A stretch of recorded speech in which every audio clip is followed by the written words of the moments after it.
Good morning all. Good morning. I can't really tell. You guys have to yell back. Is it my microphone working? Good morning. All right, this is interactive. Good to see everyone. We in the Senate are doing hearings all day. Everything is going on at the same time. So you will see members come in and out all day today. It does not mean that they're not interested. It means that they have competing interests that they have to attend to also. However, they have designated me as a person who will stay here until this is done, and I appreciate their designation. My name is Senator James Sanders Jr. I'm the chair of banking, and we are going to have quite the hearing today.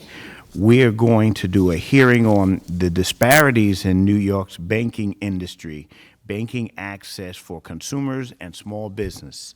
Now I can hear the echo. I suspect my microphone has clicked on.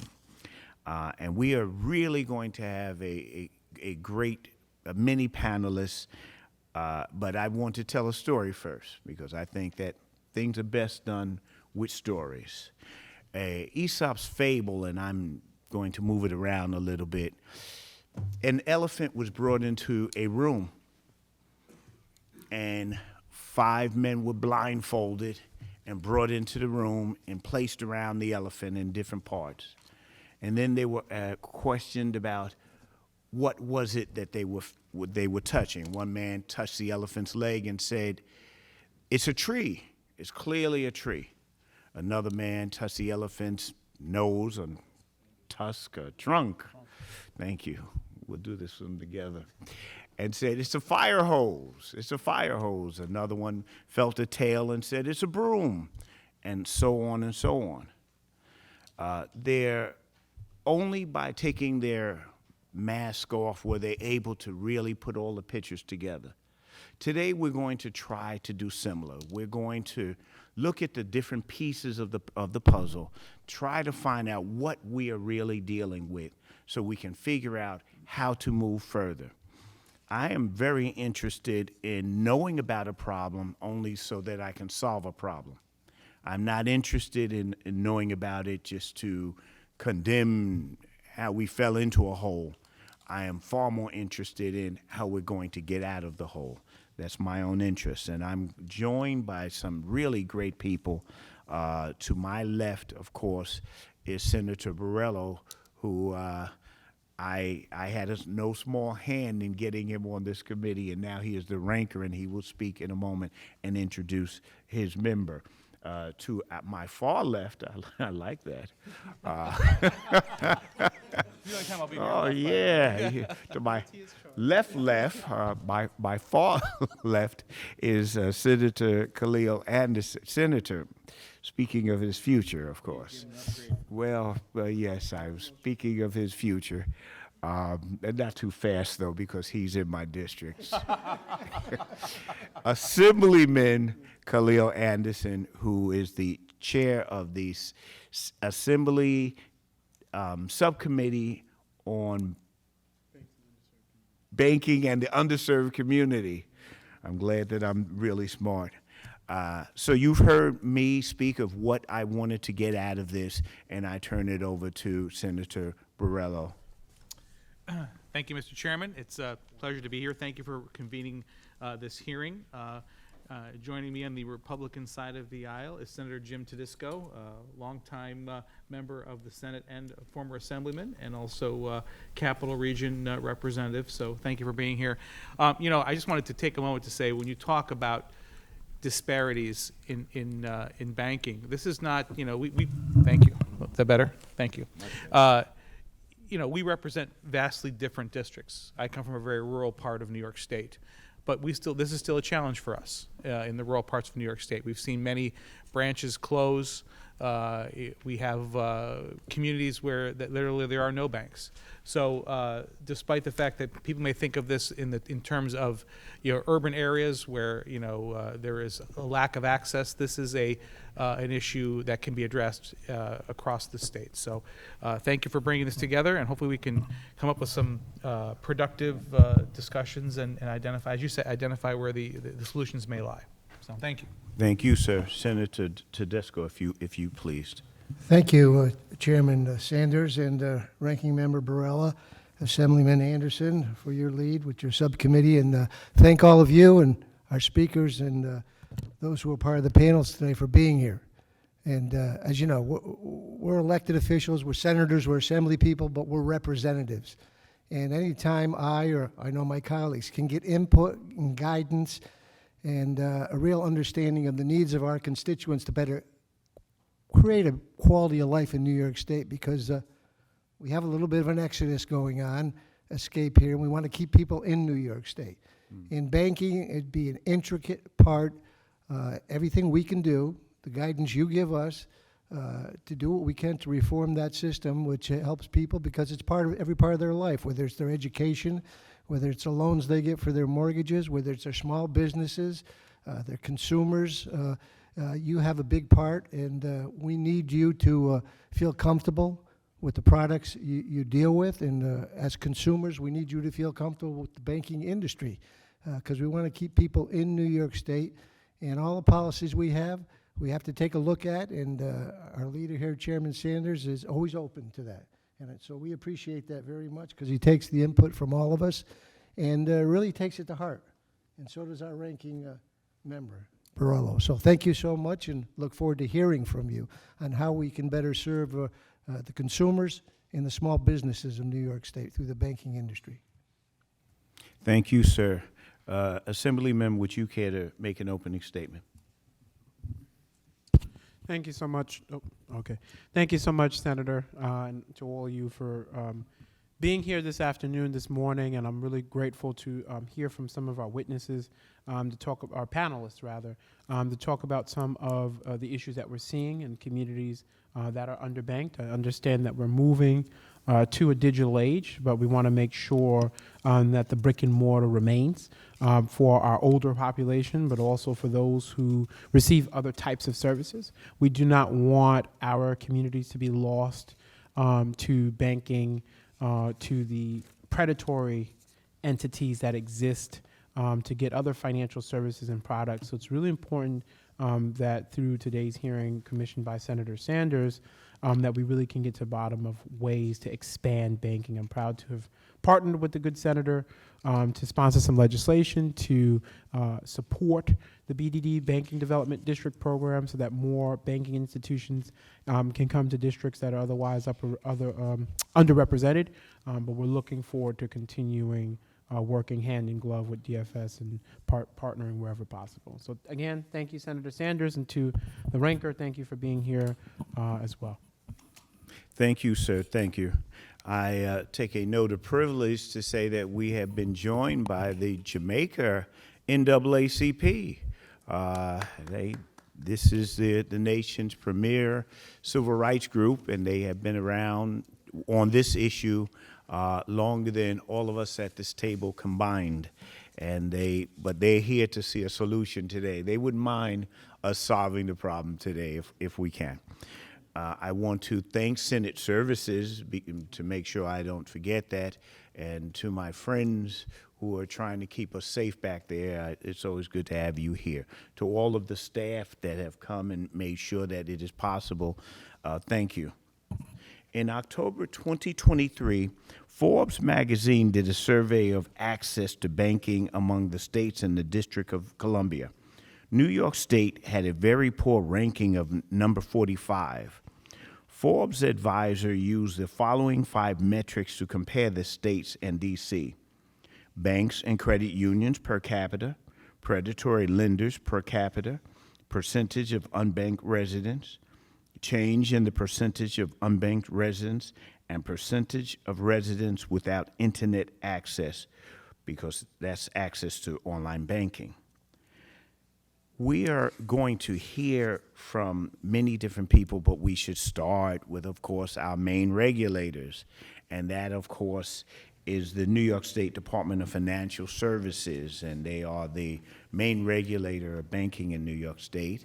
And we will hear from the Deputy Superintendent, Samantha Darch. Did I say your name correctly? You did. Thank you very I much. probably never will again. But that's all right. Once in the morning does it.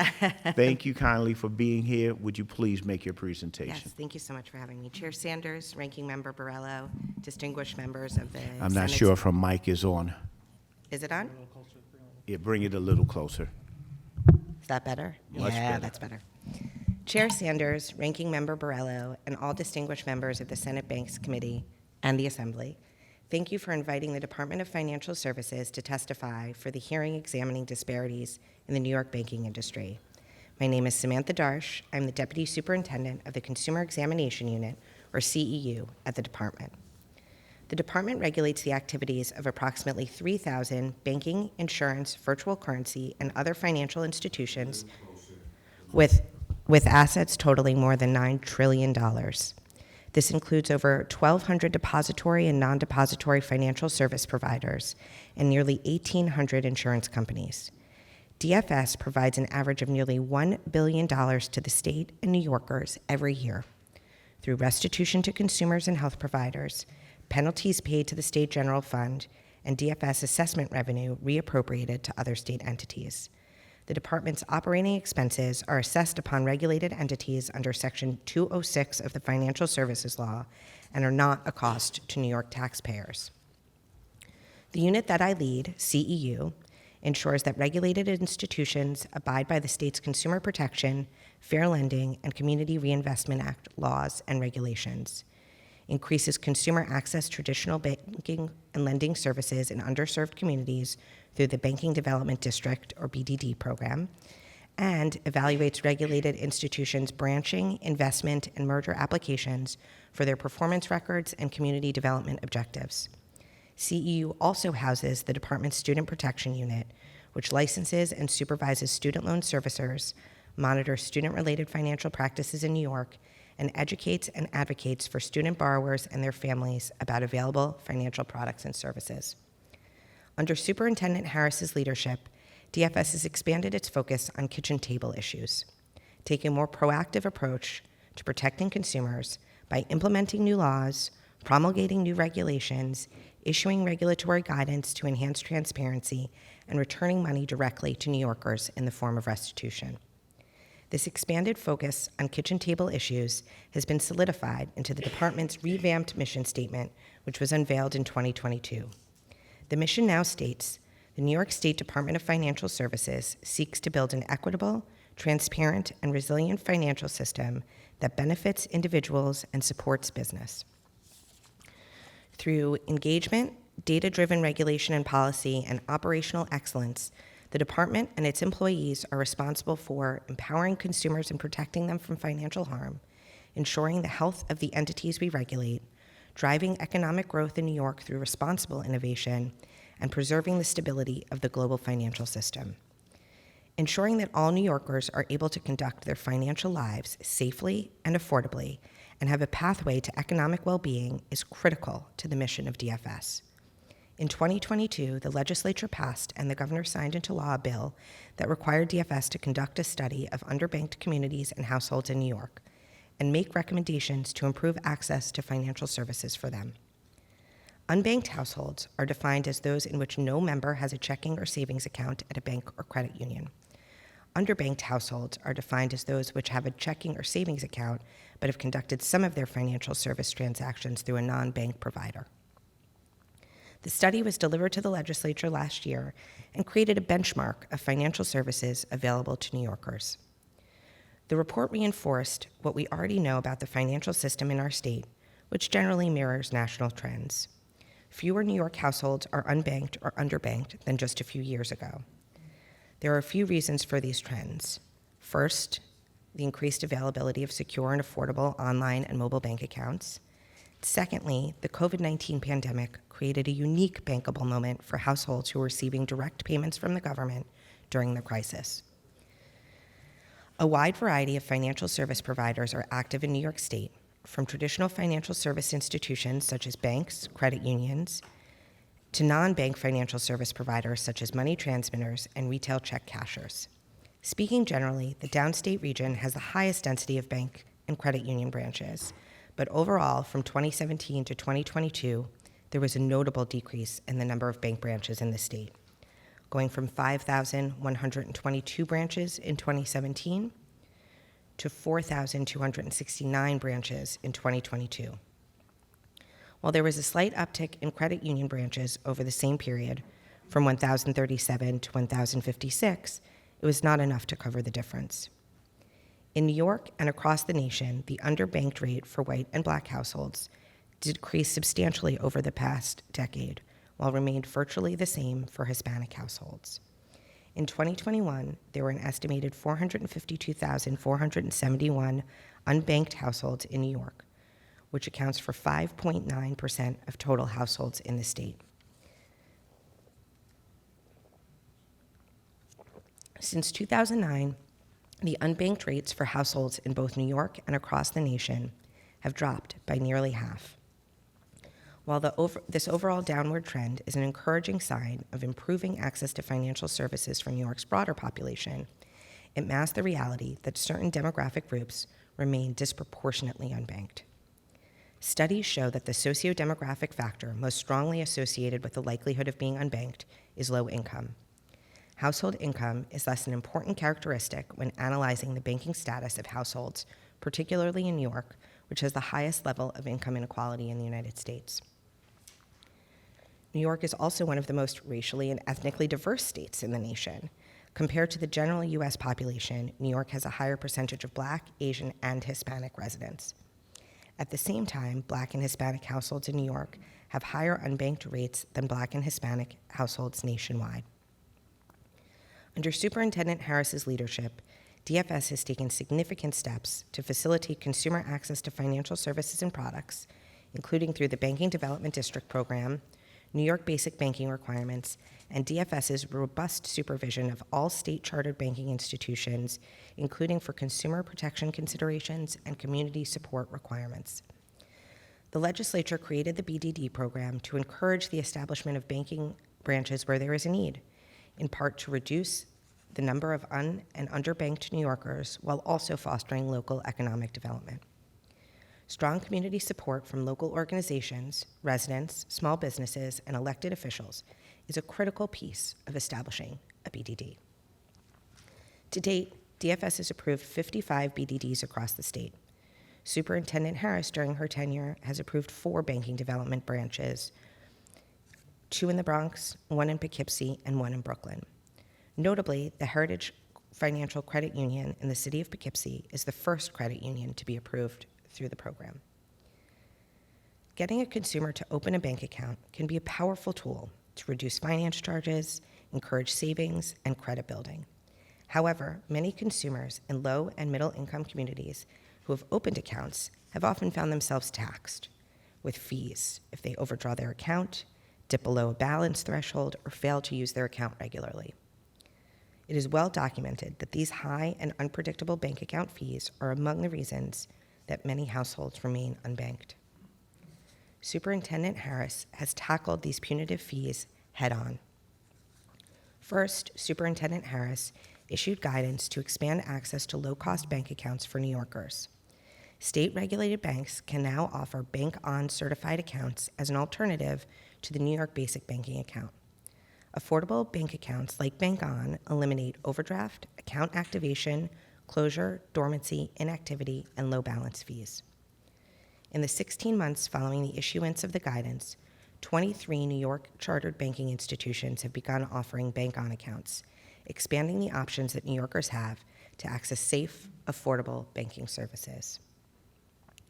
Secondly, through the supervisory process, DFS identified several unfair or deceptive acts or practices regarding the imposition of overdraft and non-sufficient fund fees.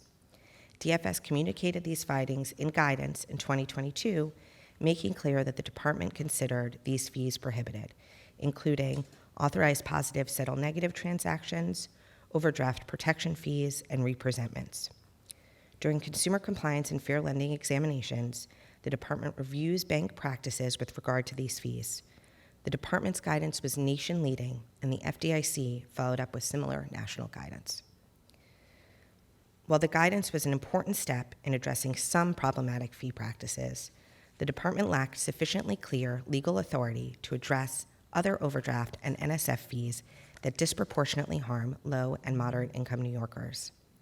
The department is grateful to Chair Sanders, Chair Hunter on the Assembly side, and the entire legislature, Governor Hochul, for passing and signing legislation last year, which empowers the department to prevent banking organizations from arranging the order of processing transactions to maximize the fees that consumers pay, implement reasonable restrictions on overdraft and NSF practices, impose reasonable limitations on fees for return deposit items, and impose reasonable requirements on banking organizations to provide consumers with notice about the imposition of such fees. DFS is currently drafting regulations to implement the law. In addition to banks, credit unions, and savings and loan associations, New Yorkers also rely on non-bank financial service providers to manage their financial lives. Non-bank money transfer services and check cashers are utilized disproportionately by low-income households as well as households of color in New York State who may lack access to or purposefully choose not to engage with traditional financial institutions for a variety of reasons. Consumers should not be unfairly penalized for using these services, which is why Superintendent Harris adopted an updated check cashing regulation last year, implementing a new data-driven methodology for calculating fees, which takes into account the needs of consumers who use these services. Prior to the new regulation, check cashing fees had been increasing repeatedly, going back more than 15 years, including 3 increases in and around the pandemic. The amended regulation, which was recently upheld in New York Supreme Court, replaced an outdated methodology that granted annual automatic consumer price index-based fee increases to check cashers. The mortgage lending industry has also seen incredible disruption in the past decade. Since the 2008 financial crisis, non-depository lenders have dramatically increased their market share. In 2022, non-bank companies managed more than 55% of mortgages across the country, compared to just 6% in 2011. Yet these non-bank lenders were notably not required to follow New York's Community Reinvestment Act laws and regulations. Today, thanks to action by the legislature and the governor, DFS is working to implement an expansion of the state CRA regulations, which will better ensure borrowers have equal access to mortgage financing. The federal government just adopted new federal CRA regulations late last year, which apply to all federally and state chartered banks. The department is working closely with those federal regulators to implement the updated CRA here in New York. These are just a few examples of how the department is taking proactive steps to create a more equitable financial system for all New Yorkers. In the unfortunate circumstance when we find, through examination or investigation, that a company has harmed New Yorkers, we do everything in our power to make consumers whole. To that end, since the superintendent joined DFS in 2021, the department has returned more than $344.4 million to New Yorkers in restitution, separate from penalties. The department appreciates the opportunity to testify on this important topic as we work to ensure an equitable financial system that benefits all New Yorkers. Thank you for the opportunity to speak, and I look forward to your questions. Thank you very much, Deputy Superintendent. We have been joined by Senator Bridgeport of Brooklyn and Senator Claire of Harlem. Senator Bridgeport, if you, I'm sorry, Senator Borrello, is there a question that you want to raise? I will raise my questions after everyone. I want the committee to have their time rather than me. Sure.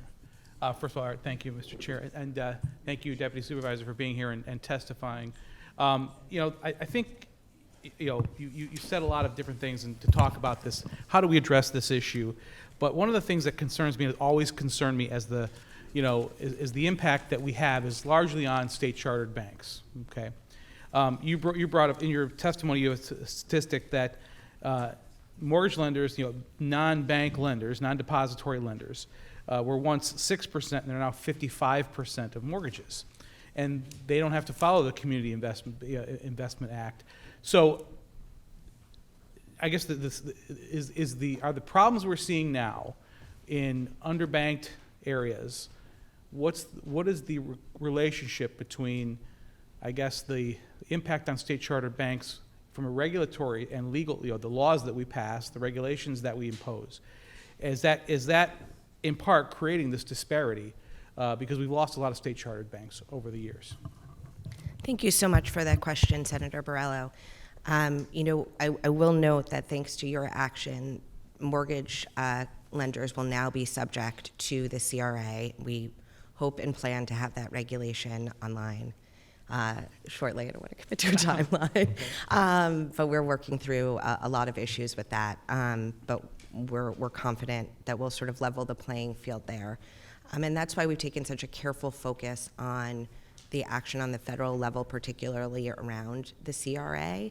The new regulation was adopted in November, and that is a regulation that applies to all state and federally chartered institutions.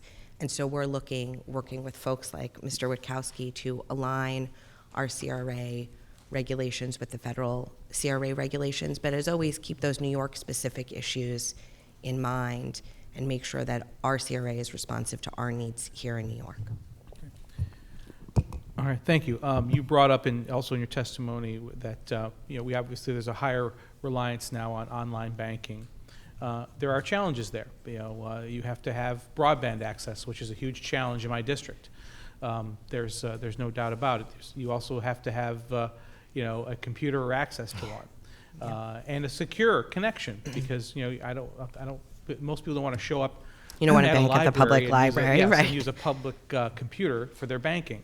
So I think it's important that we keep our brick and mortars in place wherever possible.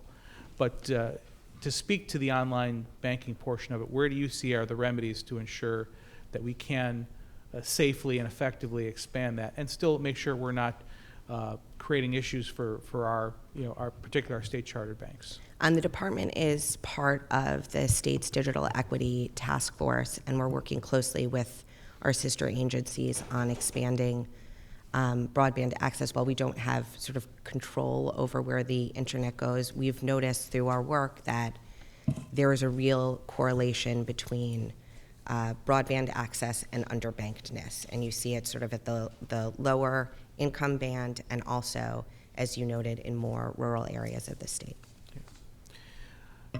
I guess the last question is, it's overall.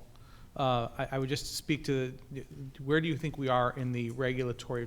Does New York State overregulate, underregulate? I mean, we never underregulate, but where do you think we fall in our ability to ensure that we are protecting consumers, but we're also ensuring that we have a thriving industry that's growing and not shrinking?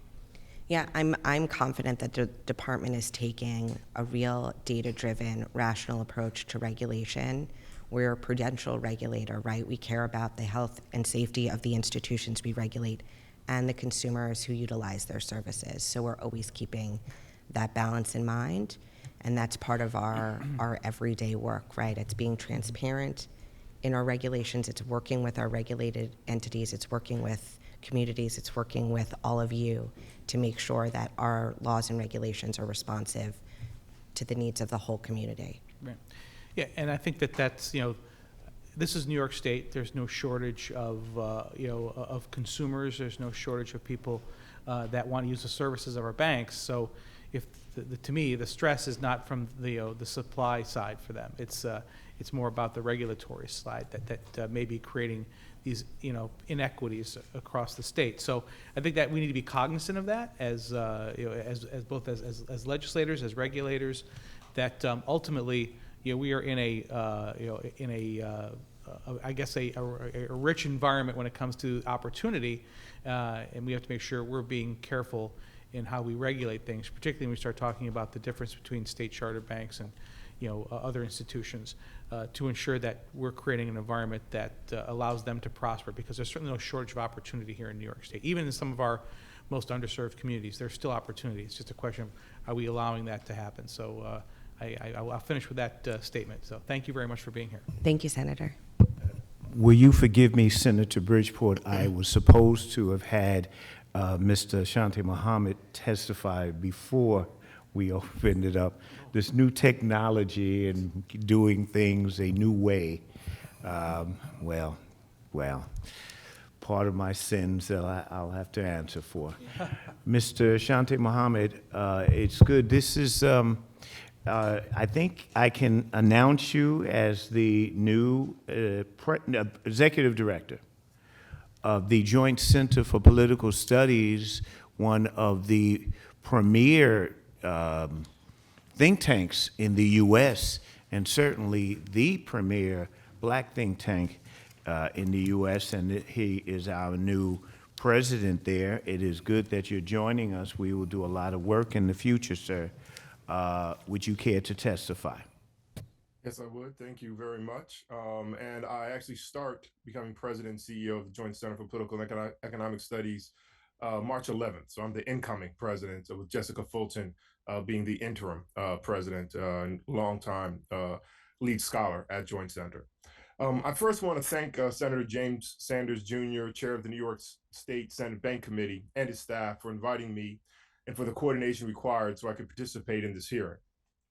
This past summer, I co-wrote the report, Still a Dream, Black Economic Inequality 60 Years After the March on Washington for Jobs and Freedom, with the Institute for Policy Studies and Sally Sim from the National Community Reinvestment Coalition.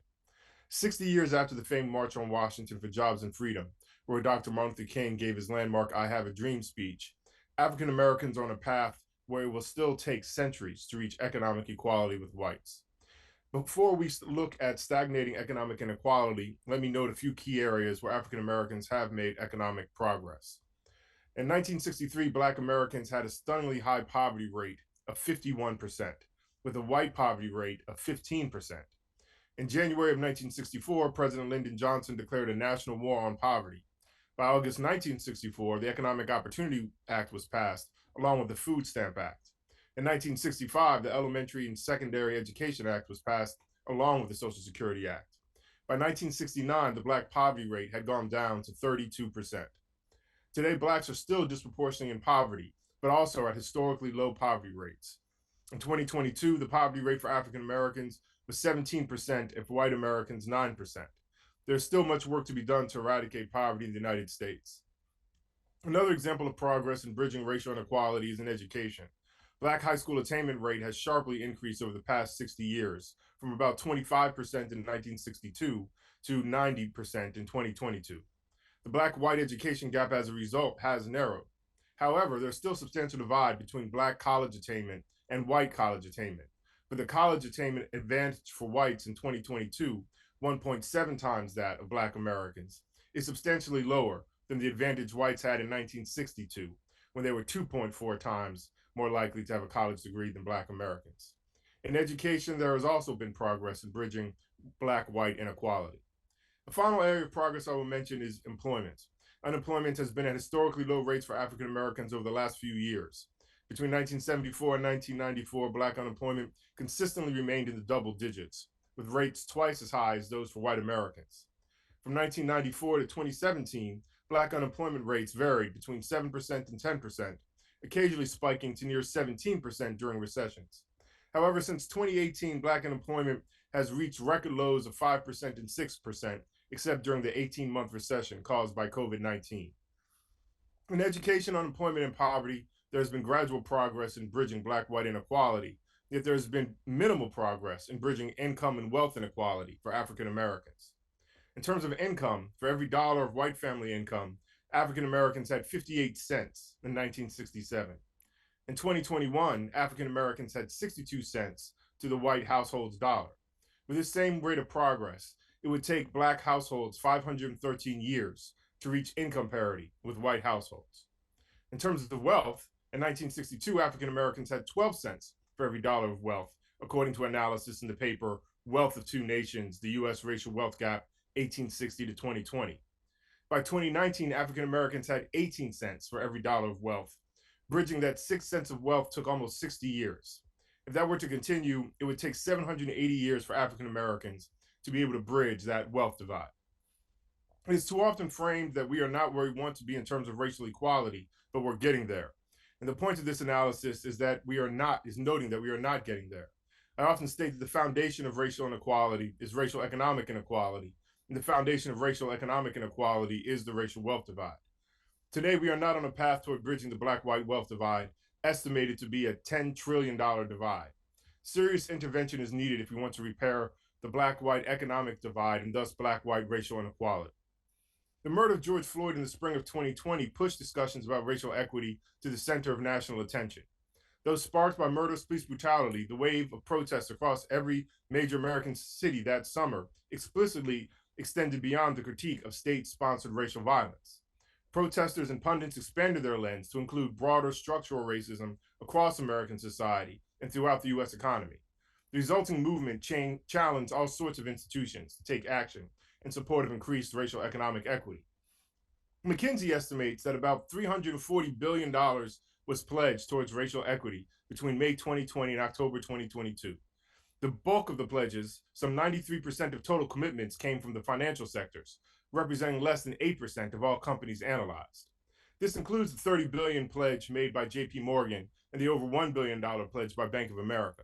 According to McKinsey, between May 2020 and October 2021, most pledges were dedicated to affordable housing and small business initiatives. The former is especially true for commitments made by financial institutions whose pledges mostly went to profit-making activities like lending, though these initiatives are framed as social impact programs designed to serve Black communities. Recently, the National Community Reinvestment Coalition, NCRC, released a paper I co-authored, an initial overview of banking institutions' racial economic equity commitments. This paper reviewed the pledges made by the nation's 25 largest banking institutions. The key findings of this report include, since 2020, the 25 largest banking institutions have committed to about $140 billion in home lending over 5 years, specifically targeting minority borrowers. From 2018 to 2022, there's been a substantial increase in the share of minority and low to moderate income home purchase originations. If this increase in home purchase originations continued for 20 years, Blacks, Latinos, and LMI borrowers could finally see their share of mortgage lending reflect their demographic representation, though a racial homeownership divide would remain. Since 2020, the 10 largest banking institutions made a commitment of about $28 billion in small business lending for minority-owned businesses and to businesses in low to moderate income areas over 5 years. Though the percentages of loans to Black and Hispanic borrowers increased, the absolute number of loans to all groups decreased with a dip in the home purchasing market. Corresponding with higher benchmark rates and a drawback on mortgage stimulus by the Fed, Blacks and Hispanics, along with the general housing market, saw in 2022 a decline of home purchase loans that brought their number of loans below that in 2020. This decline marks how, despite financial institutions maintaining a higher share of home purchase loans to Blacks and Hispanics, the macroeconomic environment, greatly influenced by the Fed, can be a serious obstacle to increase homeownership. It is essential to have government programs and institutions, including the Fed, work with private institutions to maintain the long-term growth in home purchase loans necessary to bridge the racial homeownership divide. America's financial industry, alongside community stakeholders and frontline organizations, has an opportunity over the next decade to advance new and innovative actions to address racial economic equality. Bold quantitative benchmarks and progress metrics that center the wealth outcomes of consumers and communities served are essential to moving the nation toward racial economic equality. Cities like Dallas are beginning to see how financial institutions are concentrating low-income apartments in underinvested areas and taking tax credits for what is often racial and economic segregation. Efforts like this are counter to the Community Reinvestment Act mission. A strong commitment to procurement for Black small businesses is also promising, considering the low 2% of procurement Black businesses have received from banking institutions. With the CFPB's recently unveiled final rule on Section 1071 of the Dodd-Frank Act, financial institutions will soon begin reporting specific data on applications for credit for women-owned, minority-owned, and small businesses to the Bureau. Until then, lending impact assessments were limited to loan data that banking institutions decided to release independently. Though there is CRA-related data on aggregate small business lending by the largest banks, it is only reported by banks at the county level and includes no racial data, which makes implementation of Section 1071 a critical ingredient to assessing impact. As you know, New York City's comptroller, Brad Lander, in December of 2023, wrote an influential report on the racial wealth gap in New York. Some of the shocking aspects of inequality found in this report were how African Americans in New York, with around $19,000 of median wealth, have about half the wealth of the total assets of African Americans nationally, around 31,000. The median wealth of whites in New York is about 280,000. Another example of racial inequality is how a white high school graduate's median wealth is about $100,000, more than 3 times the wealth of Black college graduate in New York State at 32,000. Finally, the Comptroller of New York City's report notes how a college degree only increases Black median wealth from 18,000 to 32,000, while for whites, a college degree increases median wealth from 100,000 to 440,000. The national nonprofit Prosperity Now reaffirms a strong racial economic divide between Blacks and whites in its annual scorecard for New York. Prosperity Now's analysis notes that in the state of New York, 50% of Blacks are in liquid asset poverty, 35% of Blacks are underbanked, 12% are unbanked. Finally, the home ownership of whites in New York is 67%, and for Blacks, 34%. The following are promising programs to address racial economic inequality. New York is already one of almost 10 states that have implemented a state CRA, with New York CRA expanding coverage of licensed mortgage lenders in New York State, as was previously mentioned. In addition to increased regulation and data collection at the state level, there is need for investing in low-wealth households to help break the cycles of asset poverty. Recently, the appraisal gap from historic redlining financial assistance program bill was passed in Maryland.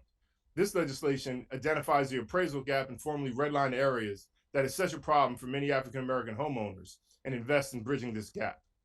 Another promising investment are baby bonds, which I'm sure will be discussed later in the day. Connecticut just launched a statewide baby bond program aimed at babies in poverty that have a disproportionate impact of Blacks and Latinos. In adulthood, each of these youths will have an estimated $10,000 to $24,000 to invest in economic opportunities like higher education, business development, and home ownership. Banks also recognize that targeted programs with subsidies are needed to bridge racial wealth inequality. There needs to be more than just lending to bridge the racial wealth divide. Investment is necessary. Banking institutions are embracing special purpose credit programs, targeting low-income borrowers, focusing on addressing the racial wealth divide. Examples include Wells Fargo $5,000 credit that buyers can apply toward closing costs, or Bank of America's Community Affordable Loan Solutions, providing down payment grants and additional loan assistance. These special products help mitigate the barriers to closing costs and down payment assistance. Yet some need to address issues of high interest rates in the market and think critically about credit scores, which continue to be a significant reason for mortgage denials. Data transparency, stronger accountability measures, and substantive investment in low-wealth communities are all essential to addressing the centuries-old foundation of racial economic inequality, the racial wealth divide. Thank you for giving me this time. Thank you for such a enlightening report. I had promised you, Senator Bridgeford, the proper question, and that moment is now. Thank you, Mr. Chair, and thank you to our panelists for your testimony, Deputy, and also to you, Dedrick, for zooming in. My first question is for the Deputy, and then my second is for both. For the Deputy, I just want to give some context. Read through a report from the New York State Attorney General's office from October 2023, released a report regarding deep racial disparities in the banking sector, and I want to read a quote from the report that says, these disparities are not new, they are both persistent and rooted in historic discrimination. Public policy has thus far failed to address these issues. In fact, public policy has at times created or exacerbated them. Moreover, while discrimination by individual lenders explains some of these disparities, the problems reflect systemic failures that will require structural reforms. And one of the recommendations for structural reform from the AG's report was to pass public banking legislation with the intention that we can have publicly owned and controlled institutions rather than private profit-maximizing banks that keep giving us the same results. So I know the chair, Senator Sanders, has introduced Senate Bill S-1754, the New York Public Banking Act. It's a bill that has 31 co-sponsors in the Senate. So I guess my question is, does DFS share the assessment of the AG's office and the 32 senators who support public banking? Thank you so much for that question, Senator. That really gets to the heart of what we do in CEU. And, you know, I'm sorry. I'm so loud normally. We have a lot of tools in our toolkit at DFS to ensure that those racial disparities do not continue. The first tool we had is the one we've already discussed. It's the Community Reinvestment Act that holds our banks to quantitative standards of lending in the communities they service. We look at their lending on mortgage to small businesses and at the services that they provide to the community. We look at those quantitatively, and then we take a deeper dive and look at them qualitatively. We don't want you to say, I invested in affordable housing that's not truly or meaningfully affordable. We dig in, we look at the rent rolls, we look at the condition of the building through the Building Indicator Project and make sure that that is safe and affordable housing. The second tool the team has is the state and federal fair lending laws. And that in it of itself is sort of a two-part process. First, we check to make sure that the policies that the banks have on file don't contain any of that discrimination, right? The policies on their face don't discriminate and don't have policies that could sort of unintentionally do that either, right? We have a specialist who looks at all of those. And then secondly, we go and test that hypothesis. We pull the individual loan files from each of the banks we examine and do a statistical analysis to look for any racial protected class disparities. And the third tool we have is our redlining task force. Starting a couple years ago, the department has regularly been publishing reports about redlining in New York State. The first report focused on Buffalo and Syracuse, which we know have a literal historic dividing line, and the second report on Nassau and Suffolk County. And just last month, we published a report on the whole of New York State, and that's all mortgage lenders, banks and non-banks doing over 100 mortgages per year in New York State. And then we use that as sort of a guide for our future actions against those entities. So we have a lot of tools in the tool belt, and I'm happy to make sure my legislative colleagues at the department follow up about the public banking bill. Thank you. And has DFS taken a position on public banking? I will follow up with my legislative colleagues and make sure they get back to you about that. Thank you. And then my second question for both of you is, this is for context, we read a report from the New Economy Project that showed that the banks holding the vast majority of New York City's deposits only provided 25 cents in home mortgage lending to communities of color for every dollar they provided to other neighborhoods. So my general question to both of you is, should institutions failing to serve New Yorkers equitably be allowed to hold New York City deposits? I'll let Mr. And Dedrick, I You believe pass that's it off to a me question for before I can pass it off to her. So I don't know legally, what the power is of preventing financial institutions that are not being equitable in its deposits. But I do think that this should be held out publicly, that they are not serving the needs that we look at financial institutions to advance, that financial institutions aren't just a for-profit company, but they do have some type of public service and public good. And as in the comments I had laid out, the way we've been going thus far will just maintain deep racial economic inequality, great racial wealth divide. Home ownership rates have really not bridged for Blacks compared to whites nationally in 60, 70 years. So I think we do have to hold our financial institutions at a higher level of accountability if we want to see a change in the near future. And our CRA exams of our state chartered banks look at exactly those issues. Are you lending in low and moderate income communities that you serve? And those reports are made public on our website. So there's a real transparency and also a bit of an enforcement mechanism. A poor CRA score affects a bank's ability to do mergers, acquisitions, and other business activity. Thank you.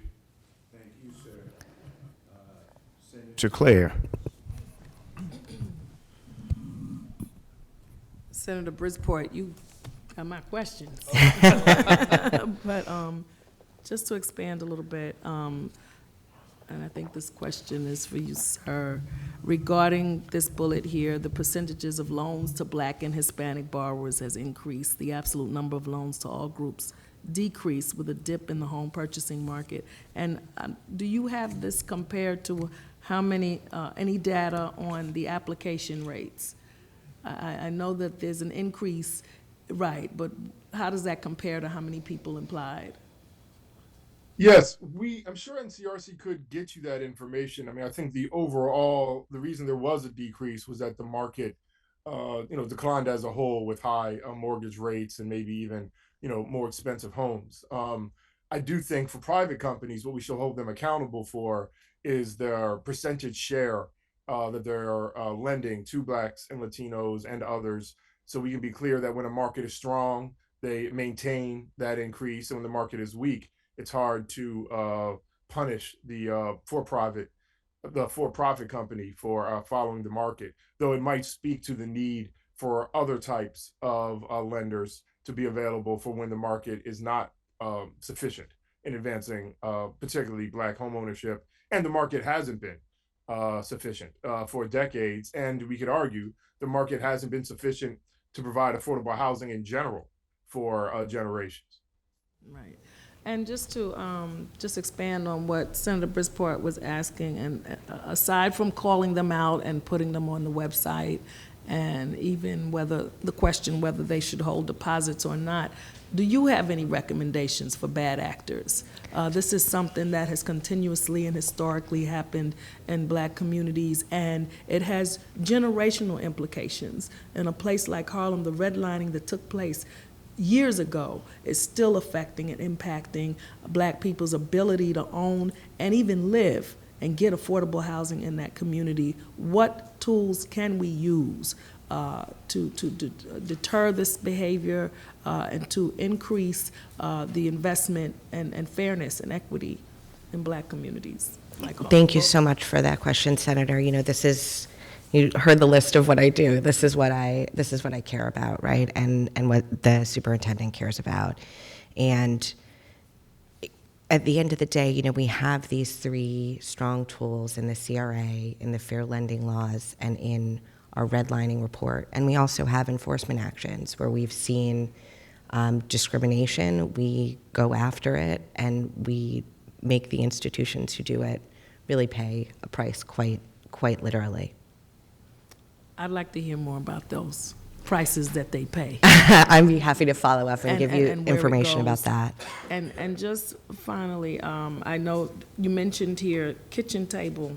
You have a term here. I want kitchen table issues. Just describe for me what those might be. So I think a really good example, and one I could speak to because I'm working on it directly, is our overdraft guidance. So there were several practices that we were noticing in our regular compliance examinations. Authorized positive, settle negative sounds kind of official and For some reason, fancy. I'm having trouble hearing you. Authorized positive, settle negative, it sounds sort of official, but it's basically when you swipe, you have enough money in your bank account to pay for that item, but maybe another item comes out later in the day, and so at the end of the day when they're clearing everything, you no longer have enough money to cover it, and you have no way of knowing that as a consumer, right? And you get charged with an average of a $35 fee. Similarly with representments, you have a situation where you swipe for something and it's declined, but the processor keeps pinging to try and get paid because you've walked out of the store. And you get charged for each of those representments that you have no control over, right? And it's frankly not even the bank. It's a third-party core processor who's pinging the bank. And so that's something we've tackled head-on that prevents these practices that are hurting disproportionately low-income folks who could little afford an unexpected, multiples of a $35 fee. Okay. And I'd like to, if you could, if you get back to me, another population I'm very concerned about is our senior population. Yeah. Who get charged banking fees, who get charged fees to just get their monthly check. And I think that's highly unfair and inequitable, especially in low-income communities. And I'd like to know what we can do. I see that y'all have addressed a number of fees. Is that one of the things that you're looking at, and how we can get better banking products for our older New Yorkers? That's another wonderful question. So Superintendent Harris sort of tackled this issue head on. The department issued guidance that permitted the use of the Bank On product in addition to New York's basic banking account. And one of the special features of that account is an increased number of transactions without a fee, particularly for folks over 65 years old. And we took action last year to make sure our banks were promoting those accounts effectively. We now have a landing page on the department's website where you could get links to all of those low-cost accounts that go directly to sort of where the bank has it on their webpage, but we've also asked our institutions to make it more prominent on their webpage. And we're collecting this data through our regular examinations and hope to sort of compile it in the future to drive more policy. And please share it with me so that I can let Happily. my community know. Thank you. Thank you, Superintendent, Deputy Superintendent, and maybe in the future. No, who knows? not looking for a promotion right now. Well, never say never in this business. I want to thank you for being here, but I do have one or two questions for Please. you. And my question, first I have to give you my sense of urgency here. I see New York on as if we are on the Titanic headed to someplace that is not sustainable, and just not a good place. You're not going to have a good ending here. The figures that you have heard from Mr. Ashanti Muhammad and others on yours, I'm sure you must have found them as terrifying as I did. I found them horrifying and terrifying, and we should not simply be on a Titanic saying, okay, we can make it, move the chairs here, move the chairs there. We need to turn this thing around to someplace much better, someplace sustainable. We need to be really pushing, and I find that the financial institutions are some of the main drivers of this ship, this, as I call it, a Titanic that we're on. And under those conditions, they have a special responsibility to turn towards equality of opportunity, which is the essence of the American dream, meaning that everybody starts at the same place. Where you get to is up to how hard you work and, other factors in there. Equality of opportunity, which I would argue, do not have based on the information that has been given. Here's a rhetorical question. In fact, let me not do it as a question. I'm not trying to embarrass. Can I encourage the DFS to come up with some out-of-the-box, hard-hitting stuff that will change the way we are going? What you are proposing is worthy, but I don't believe it will work. If you were dealing with not a crisis, then these would be good things. But in a crisis, you have to act in that. For example, our business development districts, sadly, are not working. They're not working. They're not achieving what we wanted them to do. We may hear later that some banks have come to me and said there's simply not enough money in it to make it worthy for the banks. If that's the case, you guys need to come to us and say, hey, put some more money in. If it's a question of legislation, you need to come to us and say, put some more. You've got to tell me of real hard-hitting things that will change where we're going. Our direction has a horrible ending, and New York deserves better. That is my rhetorical, and I'm not trying to put you in any spot, but please take back to the superintendent that there's a frustration on the ground that's building up, that we need to have real hard-hitting stuff. I thank you for that. I'll give you a chance to respond if you wish, and then I have a quick question for. I would just say that the superintendent is committed to working closely with you and with all our stakeholders to make sure that our financial system is equitable, affordable, and working for all New Yorkers. You know, we look to you for a lot of leadership. We're so grateful to be nation leading. I know my co-panelists spoke about the CFPB's 1071 rule, but we have that right here in New York with the minority and women-owned business data collection requirement that we just implemented last year. We're getting our first, literally, like as we speak, our first exam data is coming in on those loans that we started collecting in August. So we're really grateful for your leadership, and we do look forward to working with you on those bold, out-of-the-box solutions. Thank you for that. I can say on behalf of all of the senators who have been up here, we're getting a new nostril tore into us in our local communities in terms of banks and what the community wants from the banking industry. We have to figure ways of responding. Sir, I'm glad you were able to be here, and you all of your points were fascinating and horrific, sir. Your work is horrifying, but it's well done, describing a situation. What would you recommend for New York State? I see that you have come up with, you glanced at it. You spoke of how Maryland, I believe, has come up with an appraisal gap for historic financial assistance programs and, of course, the baby bonds.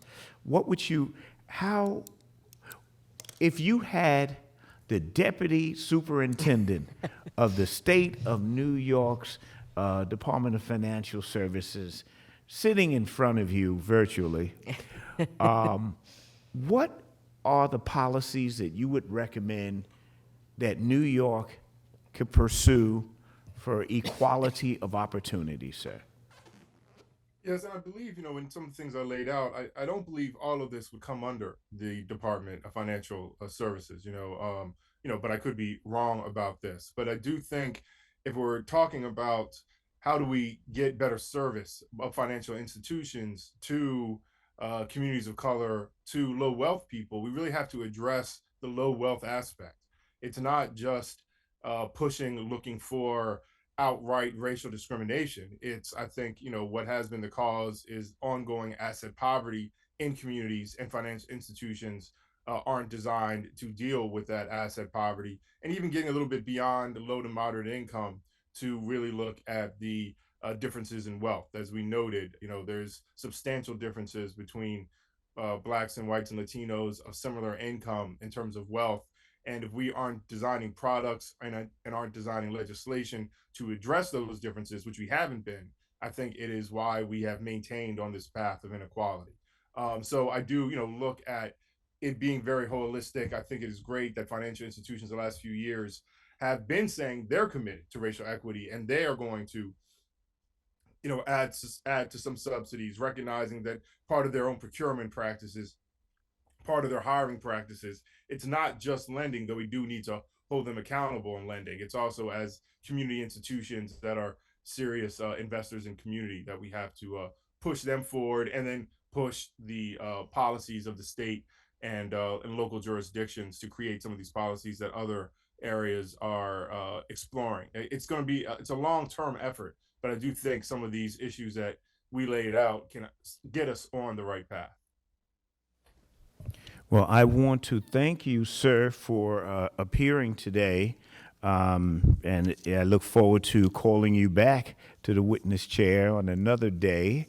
And I do want to thank our deputy superintendent and to thank DFS as a whole, which I have a very good relationship with DFS and its brilliant commissioner, the superintendent.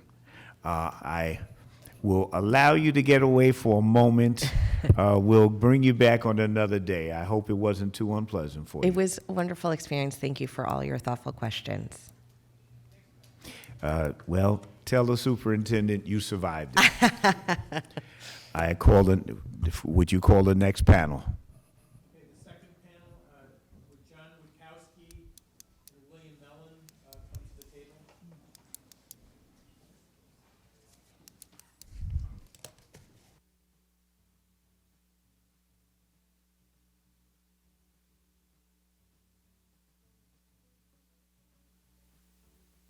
Oh, you back?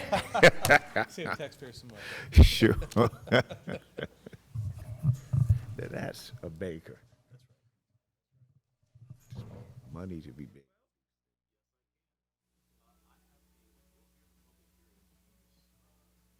Again, it's always a joy. I should take a moment to say that I have learned so much from both of these gentlemen.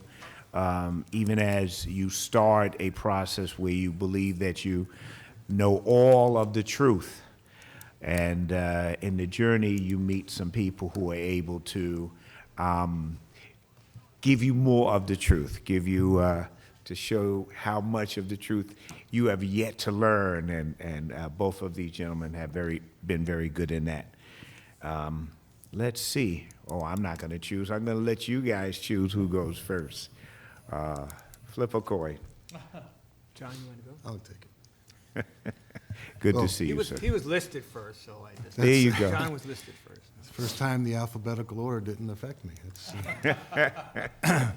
Good afternoon. Thank you very much for having us, Senator Sanders, Ranking Member Borrello, and Senator Tedisco. We appreciate the opportunity to speak in front of you today. My name is John Witkowski. I'm the President and CEO of the Independent Bankers Association of New York, which exclusively represents the interest of community banks in New York State. The hearing notice lists the topic of this hearing as explored disparities in the New York banking industry. And based on some of the comments that have been made, I'm hoping that this will provide some, at least thoughts and ideas of how we can help with the situation that we're in today. New York State has a wide range of banks serving a broad mix of communities, urban, suburban, and rural. New York's banking industry consists of community banks, regional banks, globally systemic important banks, and foreign banks. Newark banking system supports international Wall Street and Main Street transactions for all sizes of customers. Despite challenges in the commercial real estate sector, in some of the real estate sector, the banking industry in New York remains strong. The diversity of the banking industry in New York and the United States is unique as compared to many countries which rely on large banks. These large banks dominate their local and economic landscape. The number of banks and the availability of different services, particularly for small businesses and communities, is a strength to the banking system. Racial inequalities and low-income disparities should not limit access to banking services and deposits. It's more expensive for the low-income individuals who use alternative financial services to cash checks, pay bills, and obtain loans. The problem of unbanked and underbanked is widely acknowledged. The important consideration for the Senate Banking Committee is what policy changes would be helpful in advancing access and inclusion for traditionally underserved communities. As the data demonstrates, this is not a New York issue, not just a New York issue, it's a pervasive issue nationwide, and we've heard that from a couple of speakers today. Underserved minority communities will be best served by expanding the number of minority deposit institutions that are in New York State. MDIs are best equipped to overcome the distrust in many minority communities of banks. MDIs operate with offices in minority communities, providing direct access to the community members. They also, like all community banks, lend to businesses in their communities, playing a critical role in providing credit, capital, and financial services to low to moderate income minority communities. Minority deposit institutions understand the community's needs and can focus on products and services to aid their economy and encourage community members to become customers to participate in the financial system. The legislature should consider legislative enhancements to encourage the development of more MDIs in New York State, considering the unique model of MDIs and the challenges in serving a low-income community. The following are suggested. MDI should not be required to pay any bank taxes for the first 10 years. This delay will enable MDI to establish its presence in the community and reach profitability. MDI should be exempt from documenting compliance with CRA requirements for the first 10 years. This would also eliminate a regulatory burden which serves no compliance purpose. The Banking Development District statute should be amended to specifically include MDIs. And we know that the Banking Development District has been expanded over the last few years, but hasn't been really an advantage to many of the banks that are coming in. New York State DFS should establish a mentorship program for MDIs with other banks to provide technical assistance in products and services. DFS should affirmatively encourage assistance to help an MDI develop a successful business model. MDI should be funded through an Empire State Development Capital Access Program, working in conjunction with Pursuit, formerly known as New York Business Development Corp., to build a small business loan portfolio which has a loan loss insurance coverage. And we've talked about that, and we passed that bill last year. Sony Mae should establish a program which enables MDIs to have access to Sony Mae insurance for mortgage loans to first-generation homeowners. This program will be directed at helping minority communities establish intergenerational wealth.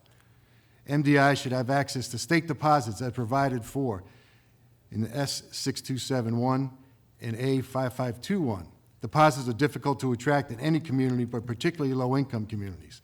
The ability of MDIs to make small business and other loans is a function of their ability to attract deposits. State deposits are a critical component for expanding MDIs. For MDIs to operate profitably in a distressed community, legislative, regulatory, and financial support is necessary. Supporters of improving financial services in minority and distressed communities should focus on the ability to expand small businesses, home ownership, community stability, and financial literacy through MDIs. MDIs provide a clear alternative to improve financial services in undisturbed communities. Access to financial services is dependent not only on bank availability, but also on the financial education encouraging the use of checking and credit cards. S5669 Sanders and A6924 Hunter recognizes that the unbanked do not generally visit banks to obtain financial education. However, many unbanked and underbanked do participate in government programs such as SNAP and HEAP. This interaction provides a contact point for education on the benefits of having payments made directly to a checking account. This bill will require a study of the opportunities available for the state to positively reinforce the use of the financial system. Under this legislation, the state serves as an intermediary to encourage the adoption of sound financial practices when interacting with the unbanked or underbanked. Banks need to continue to assess and respond to the barriers which drive customers to use alternative financial services rather than mainstream banking services. The banking industry should design products to compete with alternative financial services. For example, the Bank On account is intended to offer a simple transaction account which does not charge a customer fee when the account goes negative. Bank On is designed to address the concern about overdraft fees in cases where there's insufficient funds and lack of savings to act as a buffer. Financial technology provides convenient access to many financial products and services. Many banks are offering mobile banking services. A nearby branch or ATM is not necessary for many banking transactions, although it is something that we should really desire to see if we can start to build new branches in some of these areas. New loan products have been introduced based on risk assessment data gathered from small dollar fintech loans. Expanded product offerings and financial education opportunities make fintech a vehicle to expand financial inclusivity. Fintech deposit accounts can be structured with low maintenance fees and no minimum balance requirements. Data collection is an important consideration as it allows banks to determine risk factors involved in potential products. Some banks are launching digital-only brands separate from the bank's own brand to take advantage of fintech. As fintech evolves, it should have positive impacts on the unbanked and underbanked. Ibanez supports the adoption of positive solutions to address banking communities populated by the unbanked and underbanked. Encouraging the expansion of MDIs provides a brick-and-mortar presence in underserved areas. MDIs give these areas the opportunity through minority ownership to connect with the community and encourage full participation in the financial system. Other proposed solutions like state or municipally owned bank or financial services provided through a state agency like the DMV do not provide the same direct economic impact as an MDI does through its ownership, jobs, and community connection. Minority banks are committed to stabilizing neighborhoods, providing small business loans and other financial products to improve lives. The community bank model of service to their community provides a proven pathway to success if adopted. And I say this with all due respect to all that are here. I think it's important to realize that we do have very successful MDIs and CDFIs in the New York City area. Abacus being one, Ponce Bank being another, that are, and Carver Bank being another, that are very successful in working with their communities and doing a great job. We need to expand that opportunity, and we need to get people involved in those communities to make it happen. And also legislatively be able to fund those new opportunities for these MDIs to make a presence and be successful. Thank you. Bold, thank you. Sir. Well, thank you, Senator Sanders and Senator Barillo and my own senator, Senator Tedesco. Thank you for inviting me here today. Can you hear me okay? Yes. I feel like Yes, I'm- now especially. I'm sorry? Louder, and we'll make it work. Louder. How's that sound? That works. All right. Well, thank you again for inviting me here today and be part of this important discussion. I'm going to jump to page 8 of my remarks today. You did get a summary from me, written documents, and it does lay out a lot of the great things that I think New York State credit unions are doing across this the state of ours. I should have introduced myself anyway. I am Bill Mellon, president of New York State Credit Union Association, representing about 300 credit unions across the state, 7 million members that are being served by them. We have credit unions that vary in size in New York from $1 million to over $10 billion. Most of our credit unions would be classified as small credit unions in New York State, meaning that they are less than $100 million in total assets. Most of our credit unions are federally chartered institutions. About 90% of New York State credit unions are federally chartered through the National Credit Union Administration. And about 10% have been chartered by New York State and with their principal regulator being the Department of Financial Services. I want to jump to just some of the things that I wanted to share with you that I think you folks have an opportunity to make a difference in addressing the disparities in New York State. And I echo John's comment when it comes to MDIs and the CDFIs. You know, several years ago, New York State developed its own CDFI fund. But to this date, there has been very little funds driven in that particular direction. There's opportunities there to fund more, to do more. Most of our credit unions that use CDFI funds come from the federal government. I suggest, senators, that you look into ways of funding our own state CDFI fund and giving community banks and credit unions more opportunity to put those public dollars to work and helping address the disparities here in New York State. Number two, Senator Sanders, you were a leader in 2019 when you allowed credit unions the opportunity to participate in the banking development districts. I thank you for that. The program is a great program. However, the burdens and the regulations to get involved with the banking development district are almost too impossible for most of our credit unions to participate in. They tell me that they try. They tell me they start down that avenue. They tell me they meet with the DFS, and I don't mean to be painting DFS in a negative fashion whatsoever, but the burdens of becoming a banking development district credit union or opening a branch in those areas is overwhelming. Absolutely overwhelming. Can you hear me? Okay, good. Oh, good, thank you. So, you know, we have a couple of credit unions that have gone down that path. Hudson Heritage was mentioned a little while ago, I think by the DFS.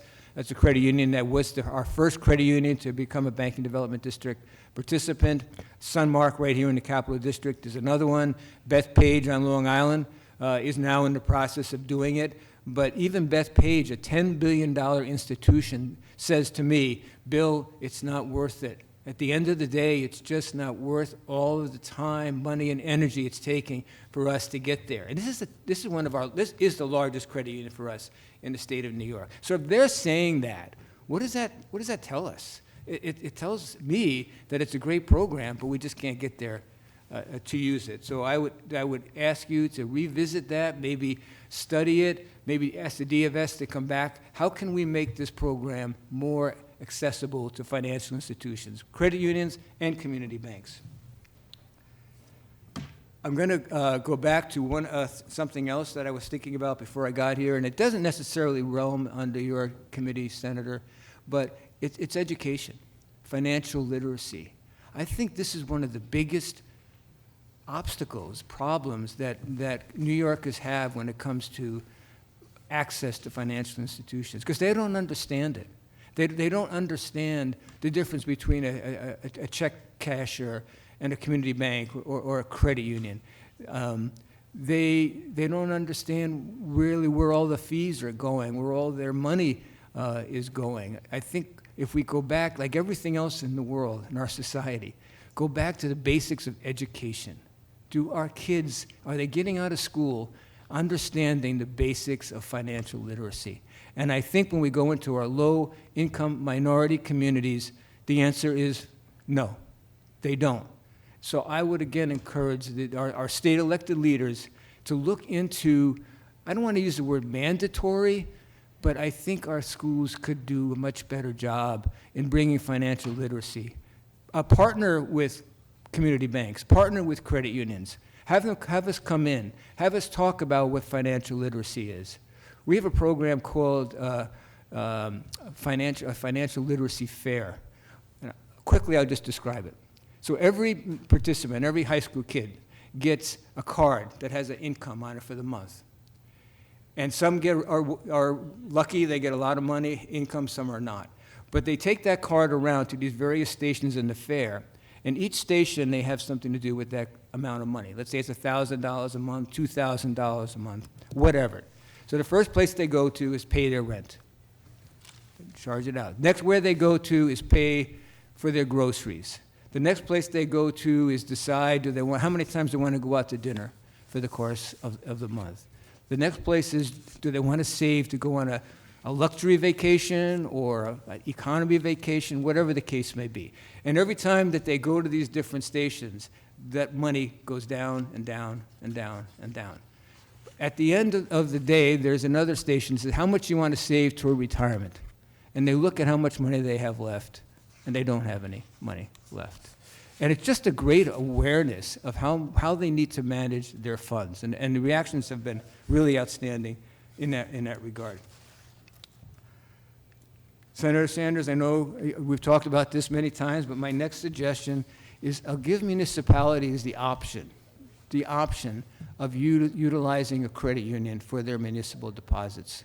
Have a relationship between the financial institution, be it a credit union, and the municipality. We talked about this a little while ago. How are those funds being utilized if I'm the mayor, if I'm the mayor of Saratoga Springs, Senator, where I live, I want to know if I'm Adirondack Trust or if I'm Bethpage or Broadview Credit Union, how are those money being reinvested into my city? How are they helping my lower income people, my minorities in the city of Saratoga Springs? Those are the kind of questions I should have it asked. But I think we should let them decide, let the municipalities decide, is a credit union a better option for them to utilize their money? Is it a better option for them to keep the money local? You're going like this, he's going like this. So I'm not looking that way. I think from my comments, I was a banker. I don't have any. I think we all have a role to play when it comes to financial services. I really do. I was sitting on a panel yesterday where we're celebrating the 50th anniversary of Inclusive. You might know it, but it's a great organization that's really helping low and moderate income communities get to a better place financially. There was two bankers on this committee with me. One from Citibank and one from, I forget the name of the second bank. But anyway, my point is that we're working together. We're working together at one table to address the disparities here in New York State. And then regulations. We heard about regulations. And as I said before, we have credit unions that are $1 billion, and we have credit unions that are $10 billion. If we have regulations, we need to not paint all institutions with the same brush. What regulations work for a $100 million credit union is not going to be the same, perhaps, as a $10 billion credit union, right? We understand that. But we also talked about how many branches and how many financial institutions we have. When I started here at the New York State Credit Union Association 20 years ago, we had over 700 credit unions in the state of New York. Today, we're down to less than 300 credit unions. And when I ask the boards of directors, and I talk to them, I know them after all these years, why are you deciding to fold your tent?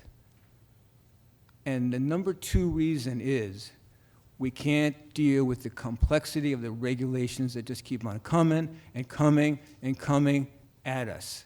We no longer can do it. We need to fold. We need to go into another institution. And I think as you look at all the regulations, and they're all meaningful, right? You're all doing the right thing, but keep in mind the other side of what's happening here. You're having an impact on decreasing, at least in the credit union land, and I would guess on the small bankers are the same thing. Regulations are killing a lot of credit unions and a lot of financial institutions. So yeah, regulations are needed and important, but keep in mind what the adverse reaction is going to be when you place a new regulation on an institution.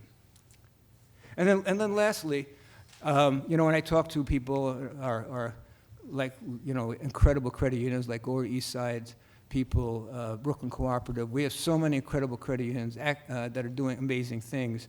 They tell me, because I told them I was going to be here today, and they said, Bill, when we talk to a new consumer, maybe a new member that's looking for a relationship, they generally find that that individual does have some type of banking relationship, whether it be a credit card or a loan or something, but it's not working for them.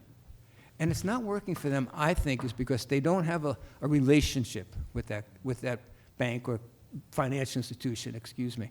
And I think that's paramount, right? We all know trust. You got trust. If I'm in trouble financially, if I've gotten myself into debt, if I have gotten myself into a bad credit report, what do I do?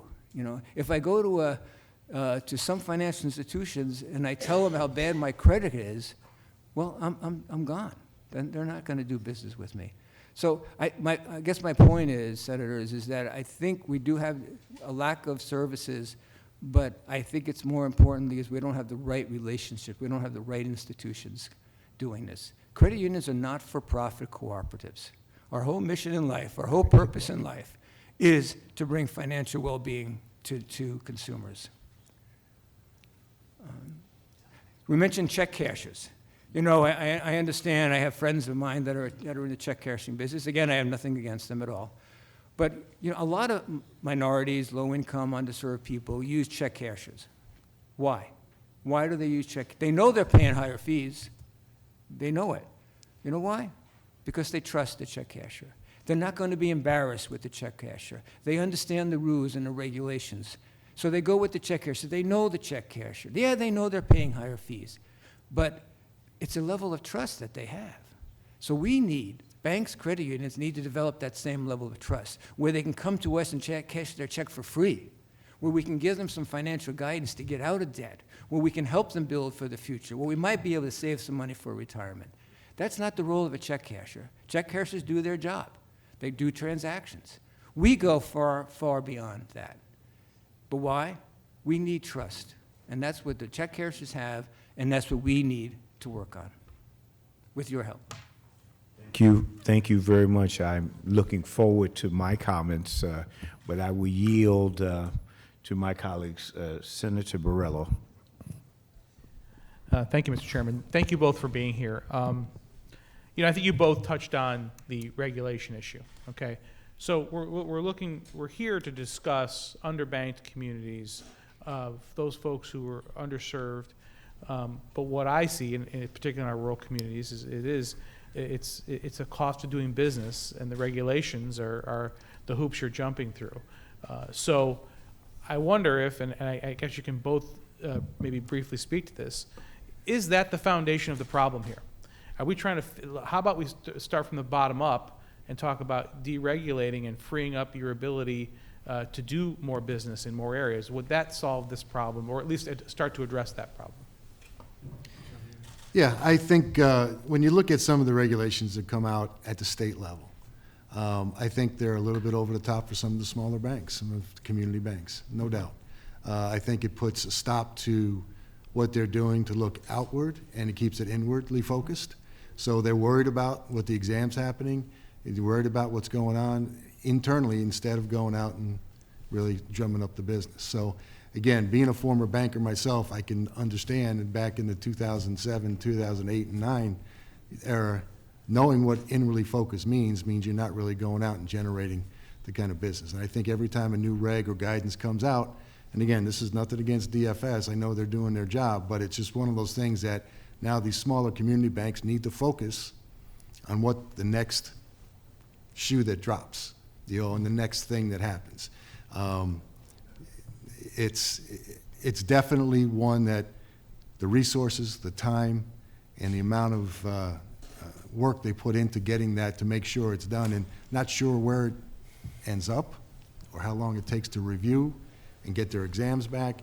Again, this is not a knock. It's a tough job that DFS has. I don't, but it's one of those things that every time you see something come along, you're like, okay, we're going to get some pushback. At the end of the day, the DFS does what they're tasked with doing. Tasked to do, right. Yes, exactly. So Yeah, Mr. well, Miller? Senator, I do agree. I would use my example of my financial literacy fair. I talked about, there's only so much money to go around. And if you're running a credit union, maybe a small shop credit union, you got your revenue for the month. Where am I going to use it? And more of that revenue now is going to pay compliance officers. We own the association owns a mortgage company that works with small credit unions. I ran that company 20 years ago. I had 0 compliance officers in that company now. The company's not much bigger than it was back then. I have 4 people now that are dedicated just to maintaining our compliance requirements. 4 people that I'm paying a salary to, that I could take that money and put it to, in my mind, better use. And I agree, DFS has their job to do. But I think we need to look at the cost, the adverse impact of the regulations. I know you guys always have good intentions. I always say that. But sometimes it doesn't work. Yeah. And I agree with you. We pass a lot of bills, we create a lot of laws, and that leads to a lot of regulation. And I think that's the point of my line of questioning is freeing that up. We have a small shop credit union.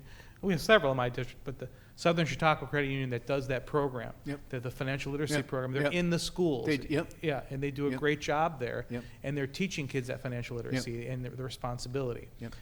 So those are I'd like to see you do more of that and less of, nothing against your compliance officers, but Right. yeah, I I agree. understand. More and more people are having to hire compliance officers in general, not just in your industry, but every industry, Yes. because there's so many regulations and there's so many, highly punitive penalties. So I want to go back to Mr. And Senator, I Witkowski. just mentioned Southern Sure. Chautauqua is a CDFI credit union now, and they're doing amazing things. They are. And they're expanding in our area. Yeah. Yeah, so, I want to go back. You touched on the MDIs and your suggestions, which I think are very good suggestions for the MDIs. And when you start talking about suspending the fees and the taxes that they have to pay, I mean, we're just basically you're basically saying let's do what IDAs do for new startup businesses in the area. It's right. It's a kind of- startup business. It's Yeah. absolutely, and it's a startup business that you have to get the right people involved to get it started and get it going in each of those minority communities. Yeah, well, and also to that end, again, I was a county executive in Chautauqua County. Obviously, I was also prior to that I was on the IDA board, and interestingly enough, they gave us a rather generous allowance of bad loans. You want to take risks, right? You want to take risks where other people are not taking risks. Is that kind of the model here in your suggestions that, we realize that these are probably going to be, in some cases, riskier ventures, which is why we don't have others operating in that space right now. Right. Do we need to give them the funding and essentially the leeway to be able to take those risks in areas that others are not? And if you see, part of the testimony is to also bring the state funding into that, to give them a head start on that. Yes. But, you have the Pursuit, which is New York Business Development Corp., who does this today as far as handling minority and women-owned businesses. and takes that additional risk that banks won't take because, again, we talk about regulation, right? Right. So when banks take on a little bit more risk and it goes south, they get their hand slapped. So again, it's kind of a, it's a fine line. But if we put specifics around what MDIs can do and what the Capital Access Program can do with Pursuit, the New York Business Development Corp., I think that in itself would give a lot more leverage and a lot more opportunities for MDIs. So what you're saying is it's not so much about changing your practices as much as it is about empowering these MDIs, giving them the latitude that you, like you said, you can't have a certain percentage of bad loans. You can't take risk in certain areas. Why not empower these MDIs and supercharge them to provide those services? That is perhaps the solution. Right. You would both agree? And community banks and banks would be more than happy to provide the training and to be involved in that. I think that's a big part of this, is So to you- make sure that you have the right process and right operations and give guidance. So between DFS and even the organizations like yourself, you would help mentor some of these folks Absolutely. to get them off the ground. Great. All right, thank you very much. Thank you. Senator Tedesco. Thank you so much, Chairman, and thank you, President Witkowski and President Mellon. I want to weigh in. I heard you both speak, and I know you agree on several issues, not so much on some of the other ones, but basically several issues you agree upon. And I want to weigh in on two issues that you've already discussed. I know President Witkowski, you talked about the importance of education. President Mellon, you talked about the importance of literacy in terms of education for banking. Very important. And probably the best place to start that is with our youth, our young kids, our schools. And then we got into regulations. Let me address that issue first. We get, as you know, I've been an elected official for a while here. The worst call we get is from a constituent who calls us up, whether you're an assemblyman, a senator, governor, no matter what you are, and says, Senator, why did you vote for this bill? And then, I won't mention any bills, it goes into a litany of what the bill did to them. And what I says, I don't remember voting for that bill. Well, here's the number. I go back and look at the number. And this is what the problem is in the situation. Believe it or not, we have some pretty good ideas, pretty smart fellows here and ladies and gentlemen here, that do come up with some pretty good ideas, policy issues for banking, you name it. Sometimes not so good, but a lot of times some very good ideas. Come up with an idea. We don't write the bills, but we sure read them. We let our attorneys read them, our counsel read them. But something else happens, because if you look at the end of most of these bills, it will be sent to a commission or agency to promulgate the guidelines and the regulations to implement this bill. When they promulgate that in the guidelines, they never come back to us, the bill we put together. It goes out into the hemisphere there, the atmosphere, and gets to the constituents. That's when we get the telephone call. Because there's one thing we miss out on, and it's a bill I have pending. Pretty simple bill. Anytime it says at the end an agency or commissioner head will promulgate, my bill says then those regulations and guidelines come back to the last committee it emanated from. And when these individuals we know of are going to be affected, we call them up. And we say, here's some guidelines and regulations that kind of concerned us. Didn't know about it, but this is the way this is going to be implemented. What do you think about it? We don't do that. That never happens as far as I'm concerned. Maybe some people have insights to the commissioners. They call us back and say, how do you want to do this? But not so much, I don't think. And that's a problem, because it's a good idea for the consumer, it becomes a good idea for the banking and credit union industry, and it turns into something that has a double-edged sword. Now, maybe, I'm not saying we don't have regulations and guidelines. Don't get me wrong. We need those. But we need to do them right and appropriately. And sometimes we end up doing more damage than good from a good idea that's not put into place. It becomes overbearing from, I have to say this, a faceless bureaucrat who is not accountable. Because when they call that agency, I don't give a rat's tail. I'm not an elected official, but I am. Mr. Sanders is. Borrello is. Mr. Anderson is. We care. We want to do the right thing. So I understand your pain, and I think we could short-circuit that. I don't think it would take that much time if these agencies, after they put the regulations and guidelines in place, send them back this and say, well, at least take a look at them. You know, for each one, let us weigh in with them on how they're implementing this. What's your feelings on that? Jonathan, I would say, Senator, I love the idea, and I would, you know what? I'd ask those people that you've just been talking about that were impacted, perhaps in a negative way because of your good intentions, have them sit right here. Yeah. And tell them your story. So we passed the law, it was implemented by the proper municipalities or whoever. How did it impact you, Bill Mellon? Right. And listen to them. Yeah. Because I think you're going to hear a story that you, many times, are not the story you want to hear. Yeah.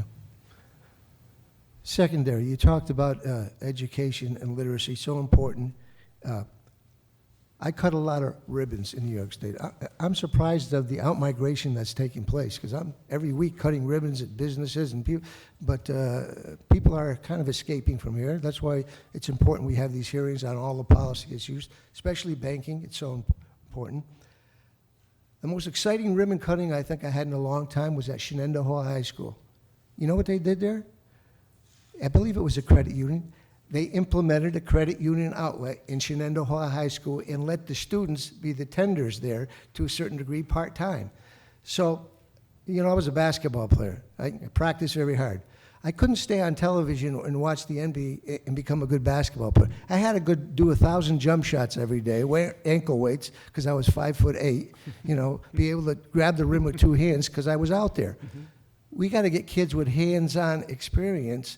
And is there anything we can do from this side to help you? And I don't know, maybe it would be a good investment to have the one or two in some of the schools to get the banking going. It would be a good thing for the agencies and the credit unions and the banks and the kids, because they were very excited. We cut the ribbon. They're going to be watched by the professionals, and they're going to understand banking and financial and savings and mortgages and things of that nature. Ankle weights, yeah. There are many programs out there that school districts do take advantage of. The issue is its cost. When you start to build a branch in one of those high schools, or you start to, you know, it ends up costing both the bank and the school a little bit of money. Well, money well spent. I did one back in the Buffalo market with two of the high schools back there, and it worked out very well. I mean, it was really something. The kids were hands-on. They took in deposits. They gave out cash. They had a small ATM in there that the bank, you know, actually put into the school, which was a great program because now the kids started to use it and had to understand. Obviously, there was limitations to what they can do. You know, $10 or $20 all they could take out if they had money in there. But it was the actual hands-on operations of actually doing the banking need, branches, tellers, understanding what's going on, and just the basics of banking, making sure you balanced your checkbook and you knew what you had in your account. I know we have them in grocery stores. Yep.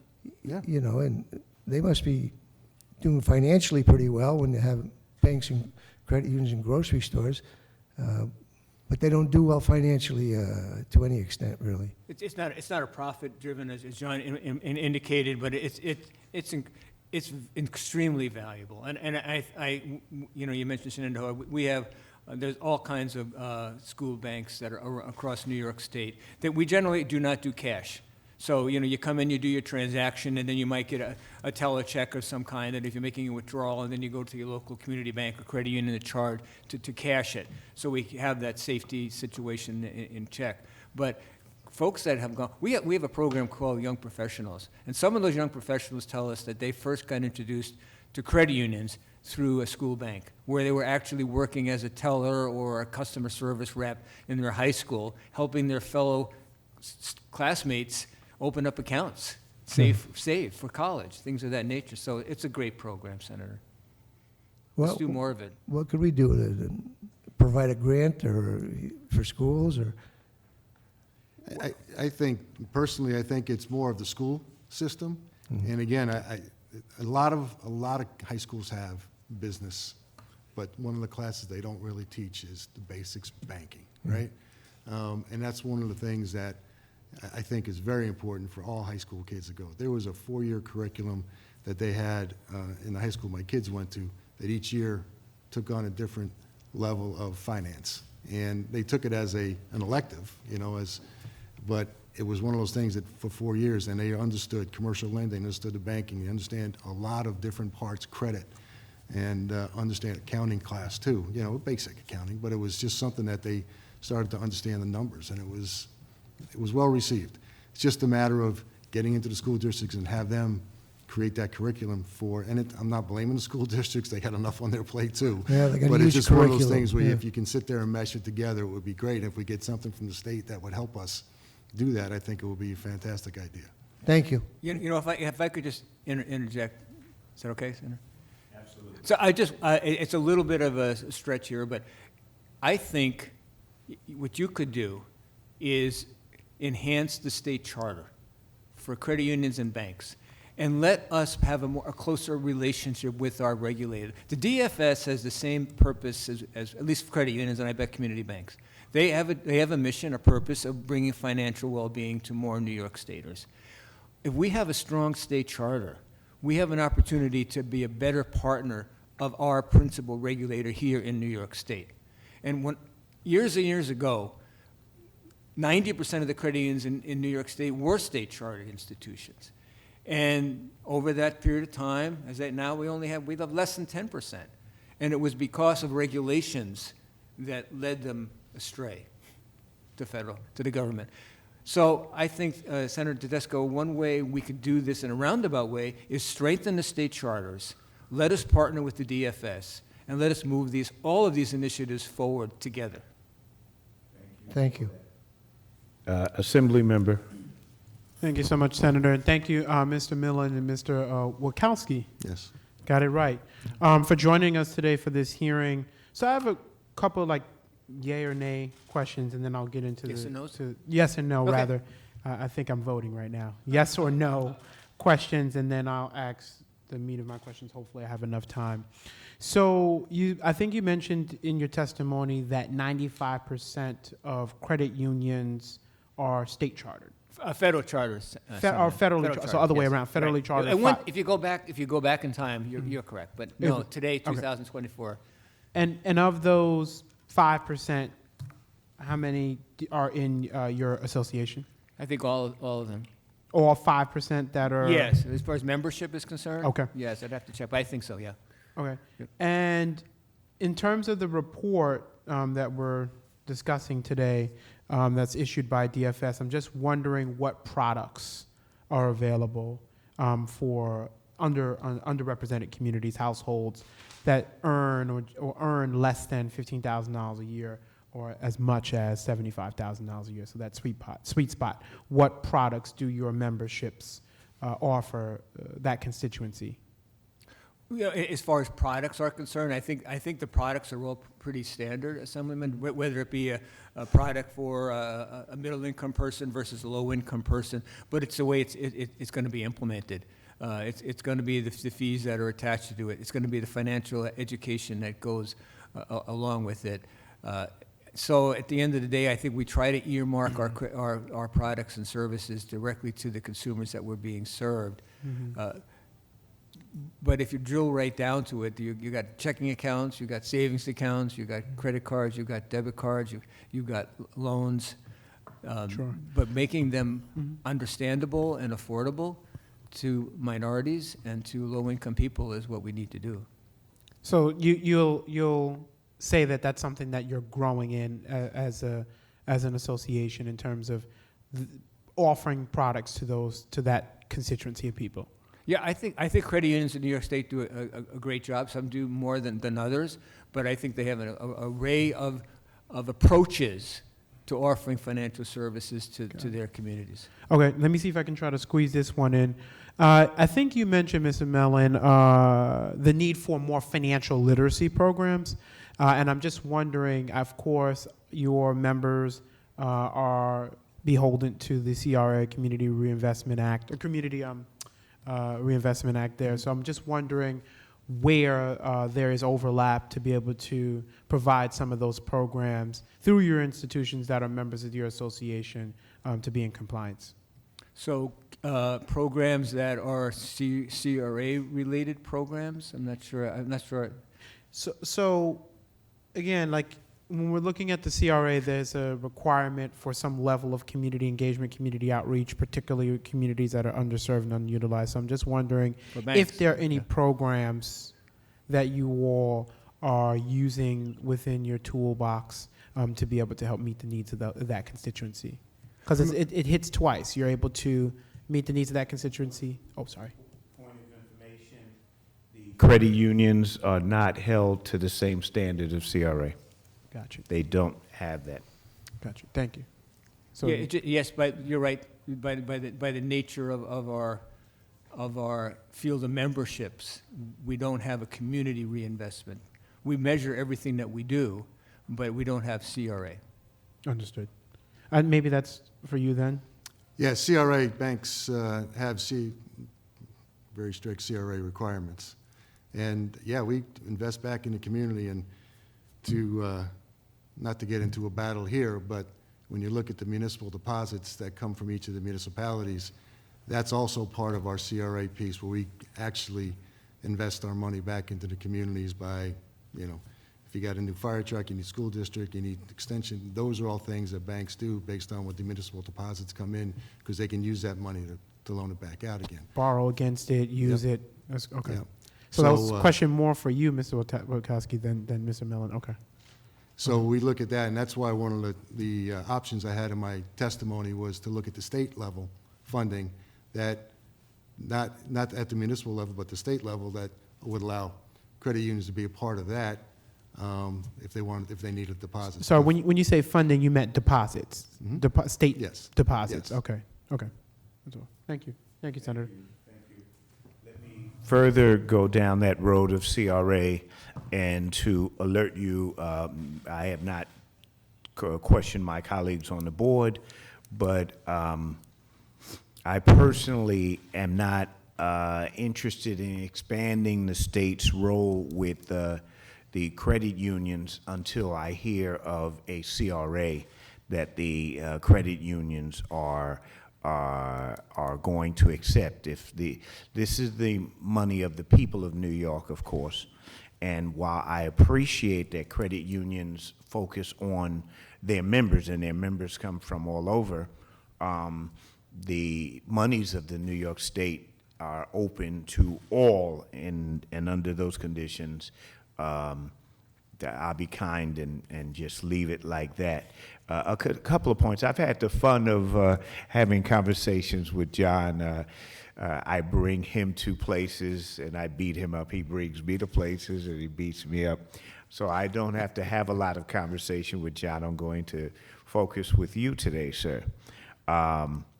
Let's see. I can bring you to places.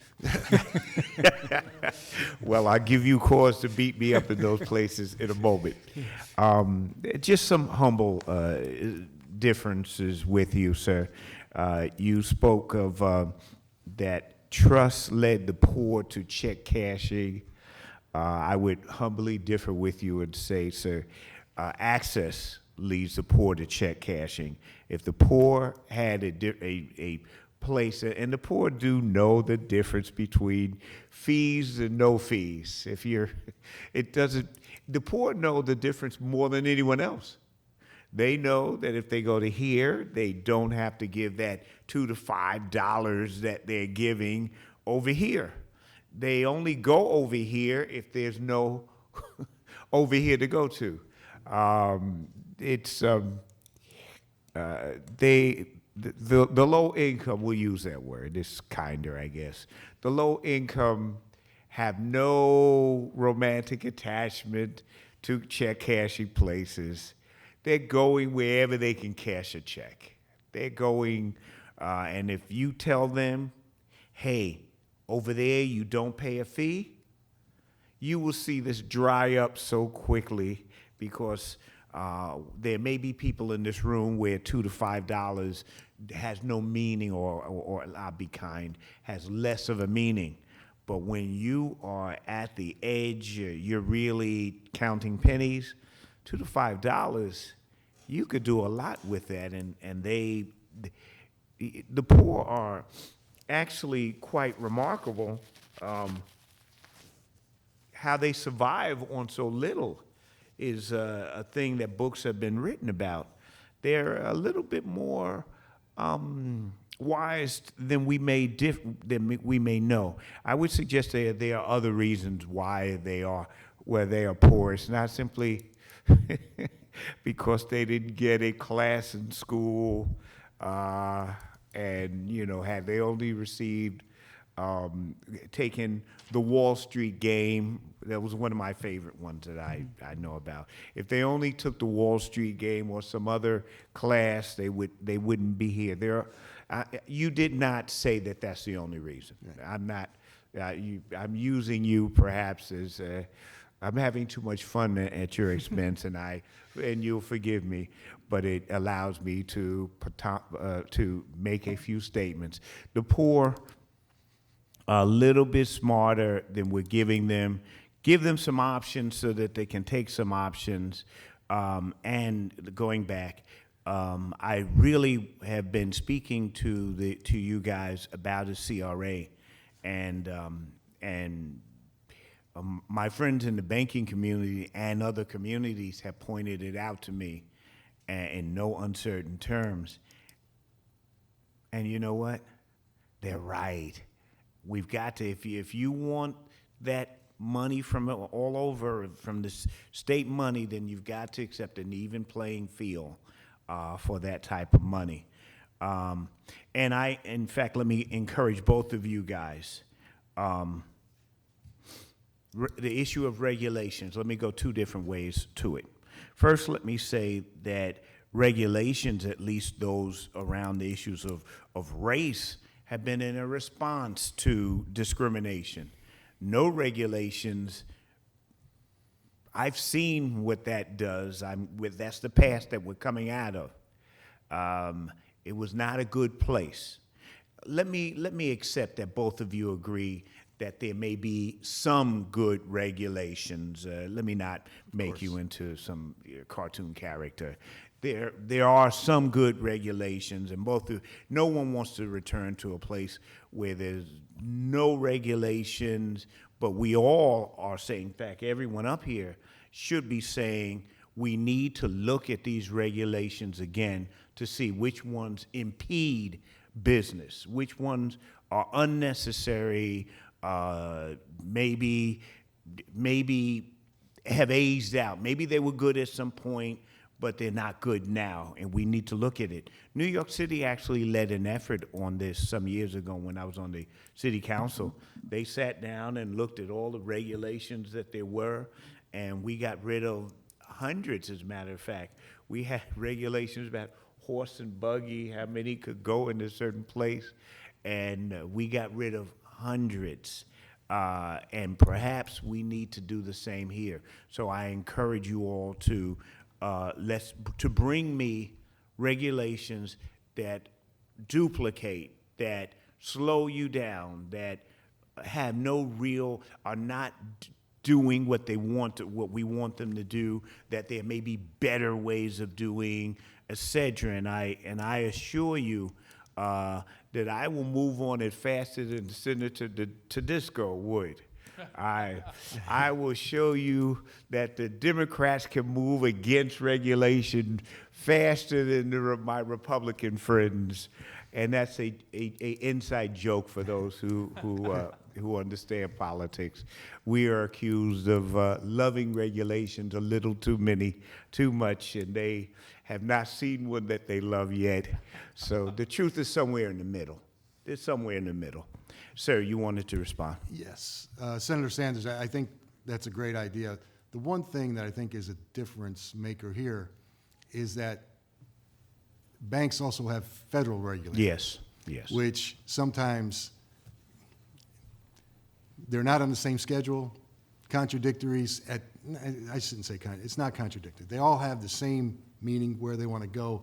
They might have different ways of getting there, which makes for different reporting, which makes now, again, more time, more effort, more work, more resources that banks aren't going out and doing. It's more internally focused. So you have a state And again, it's nothing against DFS and nothing against the federal regulators. It's just that that's the hard part for some banks. You hear them in January say, oh, I got DFS coming in to do this exam. Now, you know what, the Fed's coming in May.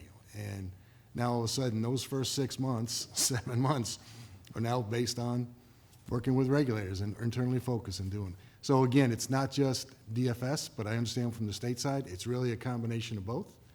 And I just want to make sure that I just made that point. That's all. A good point that you pointed out, sir.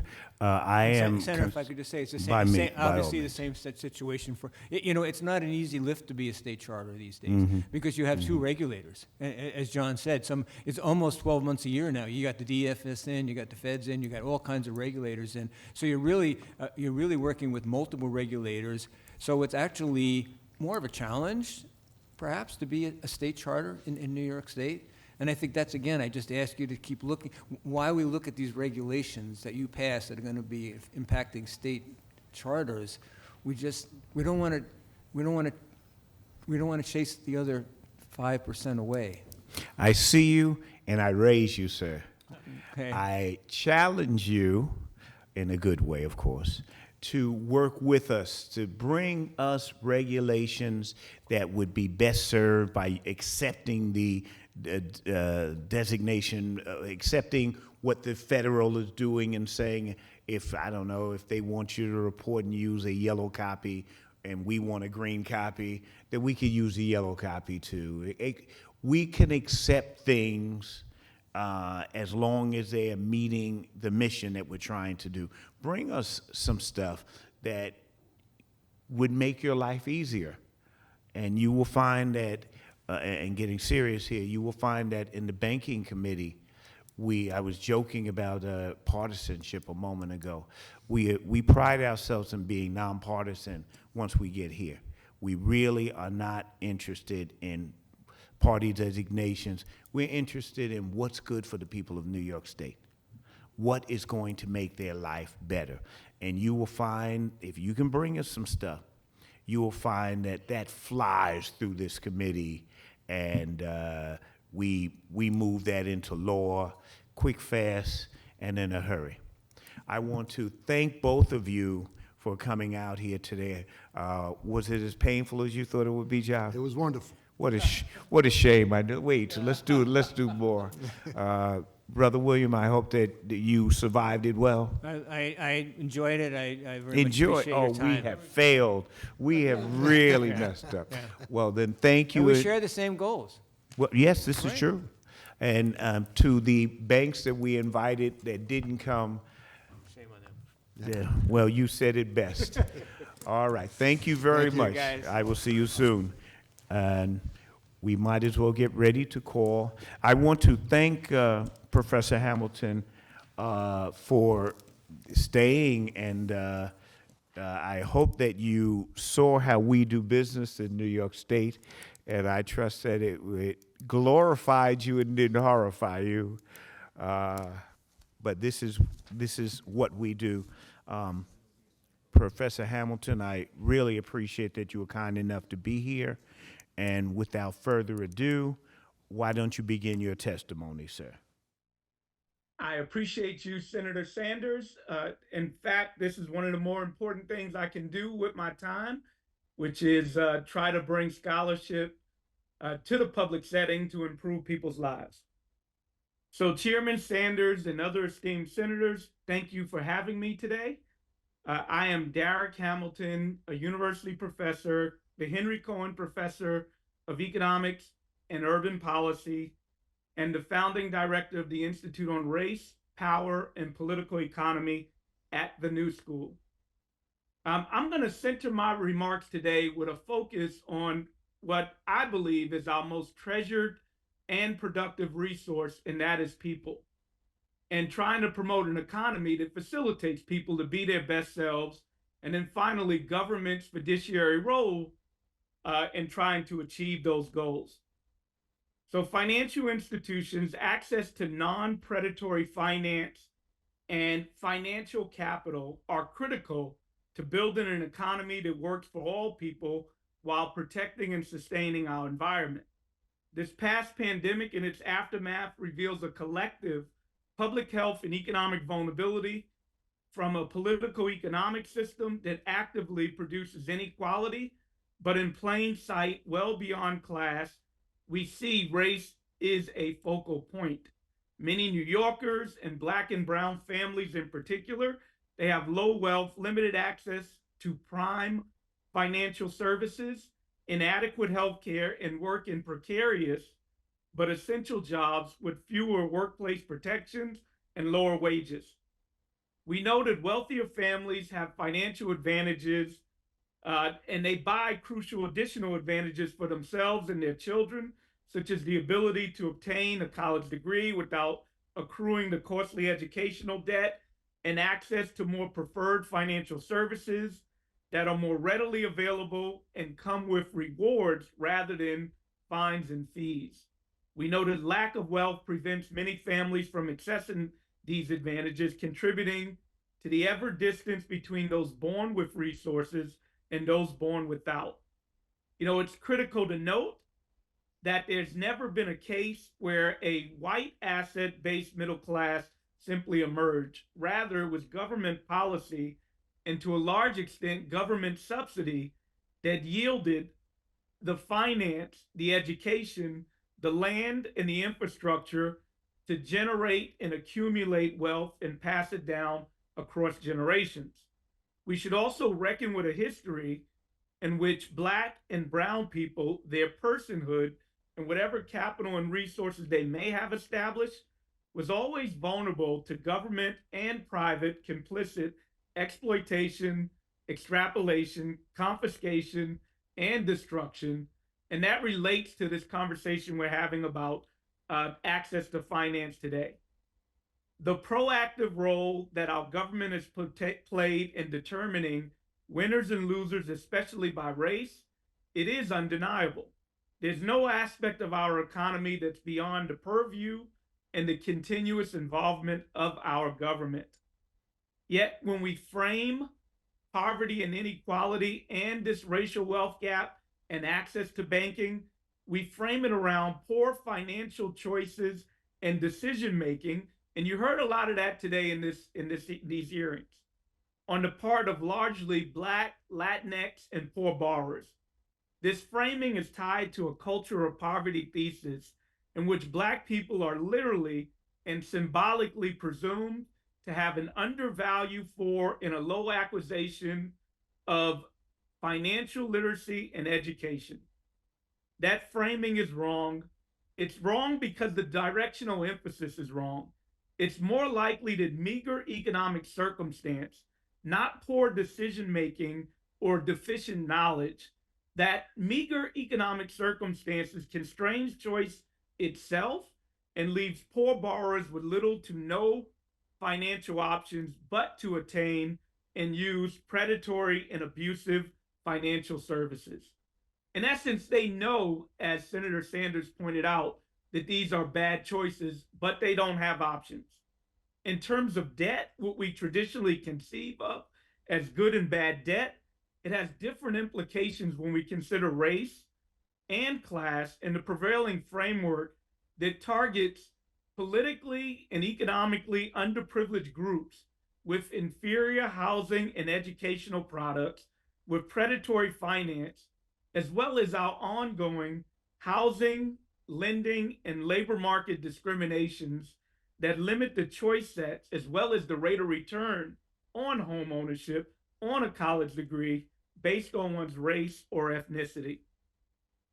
We know that Black college students tend to take on more debt at every level of higher education and are more likely than white students to drop out of university because of financial concerns, in large part because of a comparatively lower financial level in which they began. Moreover, we also know that across business cycles, and this speaks to the claims about limited education, racial disparities widen and widen even more for those with higher levels of education, further emphasizing the role of a social identity hierarchy, basically a devaluing in a transactional way Black and brown lives and establishing distribution and sorting, and it gets worse in the throes of a recession. Let me move on. I see that we've lost some people in the room, so let me get closer to conclusion. We use words like choice and freedom to describe the benefits of a proverbial market, even a financial market, but we should recognize that choice is an illusion if an individual lacks basic needs like adequate income and capital. Markets themselves are political and social constructions. A corporation, a financial institution exists by public charter for which you all define. We're not atomistic agents floating in unfettered markets guided by a free will into fair and efficient allocation. The causes of poverty and inequality are the absence of resources and the political protections to maintain those resources from malfeasance. That is, poverty and inequality are the result of policy choices that deny people the resources they need to live meaningful lives. Incrementalism and changes on the margins aren't going to cut it. We need a profound change towards a more sustainable, moral economy with government interventions to facilitate assets and economic security, engagement and human dignity, and social mobility for all people, regardless of their race, class, gender, sexual orientation, and immigrant status. With regards to financial services, in their 2015 book entitled Fishing for Fools, Nobel laureate economists George Akerlof and Robert Shiller critique the greater good presumption from market transaction by describing how profit motives create incentives, especially in financial service industry, for sellers to manipulate consumers to purchase products, whether or not they are useful for the consumers. There's basically asymmetric information. And I'm not making a case that financial institutions shouldn't exist and don't have a purpose. But to address this moral hazard that I'm describing, as well as the consumer vulnerability, both Akerlof and Shiller recommend enhanced consumer knowledge and greater regulation. I think we should go a step further. I think the public sector should ensure direct provisions of basic accounts and finance more broadly. Households with few assets and lower incomes are compelled to turn to high-cost, unconventional, alternative financial products. They're generally aware that these products are predatory, but they have no alternatives. These last resort debt traps render the recipients indentured borrowers, having to pay higher and higher interest and fees until ultimately they default on the original principal. The sad irony is that those that can least afford finance in the times of their most dire needs end up having to pay the most for this finance. New York needs regulatory mandates and public options that directly compete with and crowd out not all private options, but inferior private options that do not ensure a universal and quality access to banking and financial services. What we do now, it's critical. I'm just going to get to conclusion. We could talk about various policies if that's useful, but I want to remind us that the purpose of an economy should be to promote the productive capacities of all of us, to advance tranquility. That is a purpose of our economy, and to promote human flourishing, to enable people to be self-determining in righteous ways. And the New York State Assembly should exist with a fiduciary to set the rules and steward public resources in order to achieve that purpose. We need industrial policy, we need financial regulation, and we need policies that center people and the environments in which they live, not in a charitable sense, but in a productive sense. It is the best policy approach to promote flourishing and tranquility and provide automatic stabilizations when we have economic fluctuations.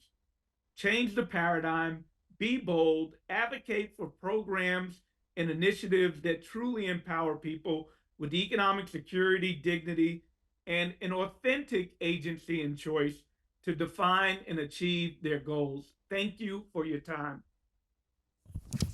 Thank you for that lesson, I guess I would call it, Professor Hamilton. Thank you for it. I have just a suspicion that we will hear from you more in the days to come. I will let Assemblymember Anderson have the first opening. Thank you so much, Senator. Thank you so much, Dr. Hamilton, for your remarks and your extensive research on the subject matter. If time allows, I have 3 questions. I'm going to try my best to make them quickly, as I know time is not our friend. The first question I have for you, Dr. Hamilton, you mentioned a lot of the disparities that keep black individuals, brown individuals out of the space of the economy, out of the space of commerce, lending, borrowing, et cetera.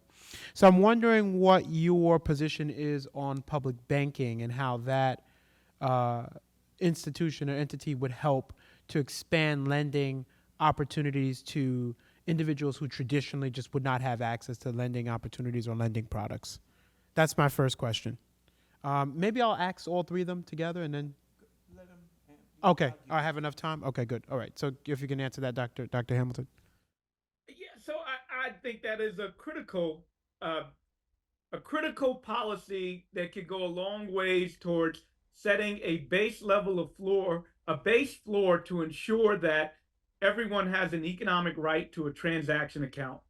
At the end of the day, as you heard from the other people that testified, it really is not in the incentive of the private industry to offer these accounts at fair and reasonably priced levels. When they offer them, they often are offered in exploitive ways. So I think that having public banking provides the provision of an economic right to banking, which in the 21st century, it is certainly a critical ingredient if we're going to have economic inclusion. And we can go through the ways in which that's true. And then also, you know what else it does is it reorients the ways in which government exists.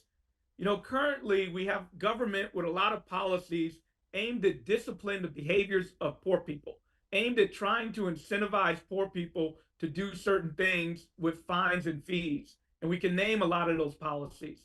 I would imagine that if government were to reorient itself to provide direct provisions in goods and services that we know if you don't have agency in your life, to ensuring a base level of those resources, and then disciplining the private sector.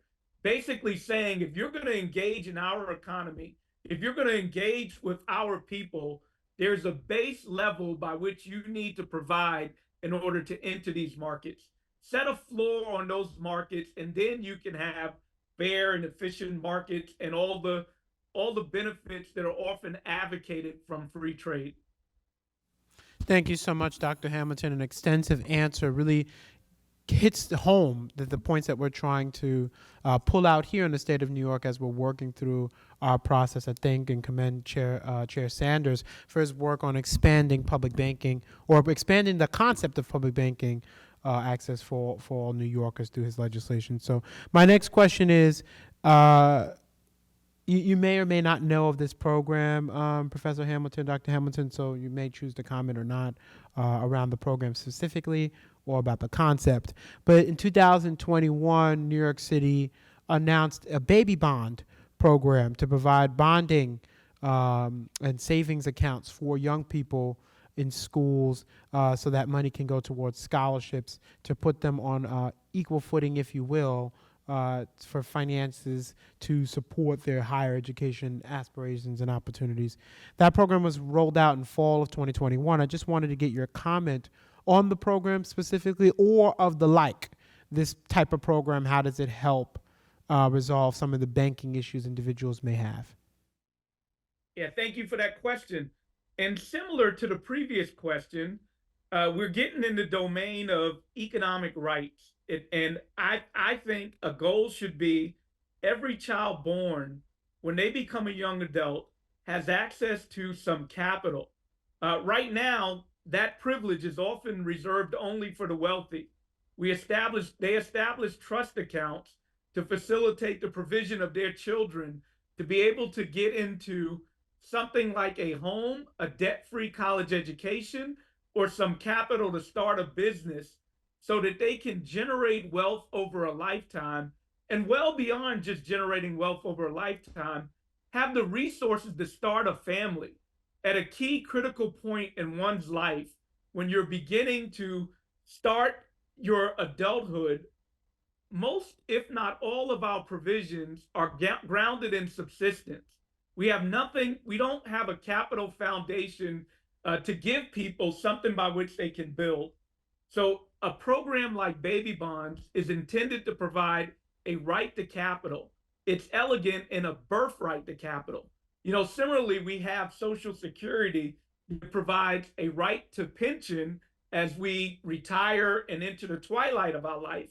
But in thinking about a lifetime of economic security, we don't have provisions when people are starting out. Now, here's what I would say. I would encourage New York State to emphasize the endowment more in their Baby Bonds program. I recognize that states are limited in their financial capacities in ways that the federal government is far less limited. But at the state level, the New York State program, the slight critique I would have is that it does not offer a high enough endowment. And if that means making a program even more specialized to target more lower income individuals, I would say do so. So basically, the goal of the program needs to be enough of a capital foundation to actually put the individual in something like a home or an education without debt or a new business. The endowment has to be big enough to achieve that goal. Otherwise, it's limited in what it can do. But admittedly, to your point, it does set young people onto a path of economic success if those investments are made. But if that child is born into poverty and there's very little discretionary, expendable capital, if you will, in that household, it makes it that much harder to save. Is there any ways that you would recommend that baby bonding be something that has a municipal or state match so that those dollars can go up? Oh, absolutely. I mean, that you are spot on, Senator, in that focusing on ways in which we can creatively and fiscally ensure that those accounts are sufficient so that people can actually accumulate assets over their lifetime. That should be the focus. And I think there's some lessons learned from other states in terms of the ways in which they're able to find resources as well as finance the program in order to make it have a greater impact. But as a start, I applaud New York and the Assembly and also municipalities for focusing on this issue. In fact, if we want to address intergenerational poverty, we have to deal with wealth. Wealth is not a silver bullet. Income is not a silver bullet. Education is not a silver bullet. Banking is not a silver bullet. But this whole concept of what are the essential things that people need to thrive, that has to be the focus. And we have to do it all because without any of them, we are limited in promoting that economy that we've been describing. And I'll say one thing real quick. I'm sorry I'm long-winded with the answer. This is not something to be thought of in a charitable sense. We're not talking about subsidizing the consumption habits of people per se as it relates to things that aren't essential, but rather providing people with the tools and resources, not only so that they can have livelihood, but so that they can contribute in a dynamic way to our economy. I think $1 invested in people will lead to a bigger bang, a greater dynamism than $1 vested elsewhere in the ways in which we invest. Thank you so much, Professor Hamilton. I want to yield to Chair Sanders. I did ask my fair share of questions, and I want to be invited back. Well, by virtue of your interest in the subject, you will be invited back many times. Professor Hamilton, I first wish that I had your mathematical ability. When I leave here, I am going to a class in statistics, which is these are times that try men's souls, and I'm going to pray that the good Lord take a little from you and give to me when I'm in that class, since it's not coming up.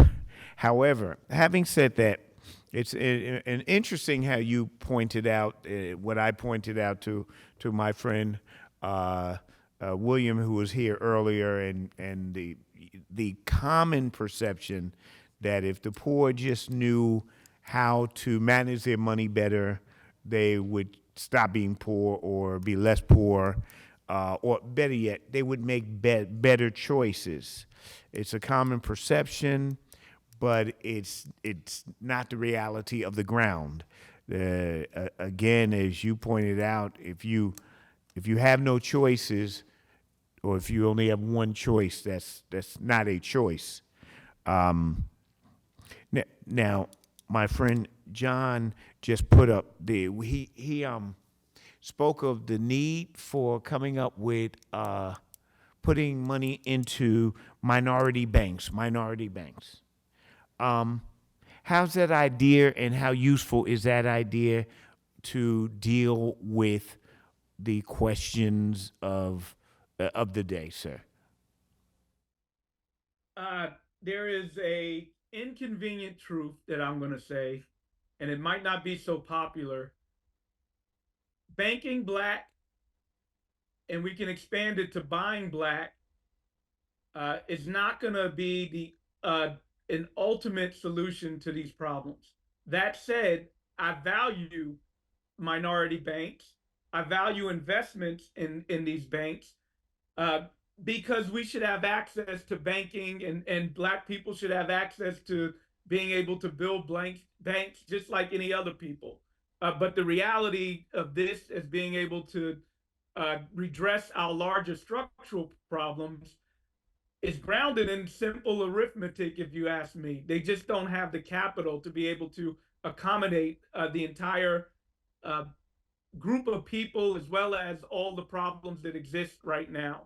So when some of the previous witnesses testified to a value of trying to have some of these minority institutes service the needs that the traditional commercial banks or the white commercial banks aren't serving, I think that is deflecting in a way that might not be the most productive from direct provisions from the public sector.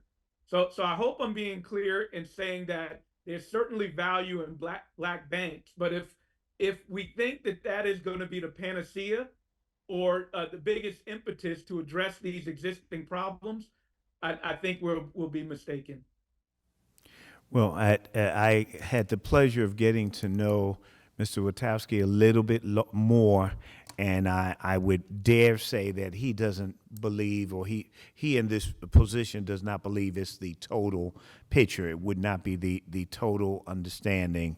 I'll go out on that limb and say that based on my knowledge of him.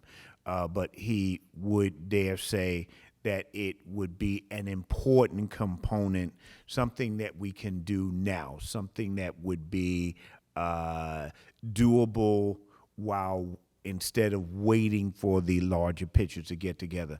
Incidentally, on this very issue, my Republican colleague has spoken to me already and said that he is interested in writing this bill with me to see what we can do about this. This may be a politically feasible thing to do under these conditions, sir. With that knowledge, and I agree with you, this is not the silver bullet either. This is not the one thing or the one or two things that would change everything. But could it be a useful development to create some justice in the banking system? Thank you, Senator. And I'd say, yeah, my answer was largely about scale. But but that said, here's some things we do know. We do know that Black banks are more likely to operate in Black communities, are more likely to promote community development in Black communities, and literally hire Black people. So all those things, and there is aesthetic value in being able to see oneself in certain prominent positions. So with the caveat of concerns around scale, investments in Black banks without certainly has value that I think would be a productive endeavor from the New York Assembly. Okay, I thank you for that. We are coming to the end of this hearing, sir. Is there any final word, any final thought that you want to share with us as we are taking the state of New York, a budget of $293 billion, larger than many countries of this on this planet?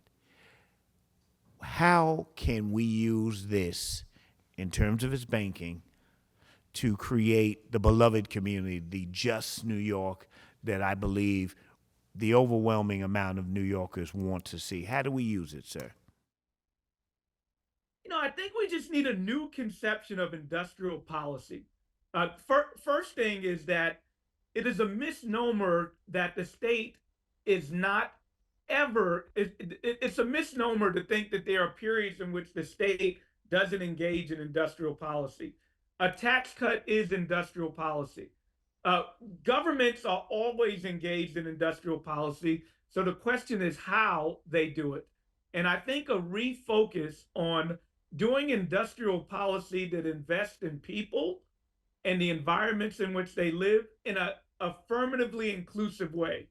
So there's a recognition that we have a long history of devaluing certain people for various reasons.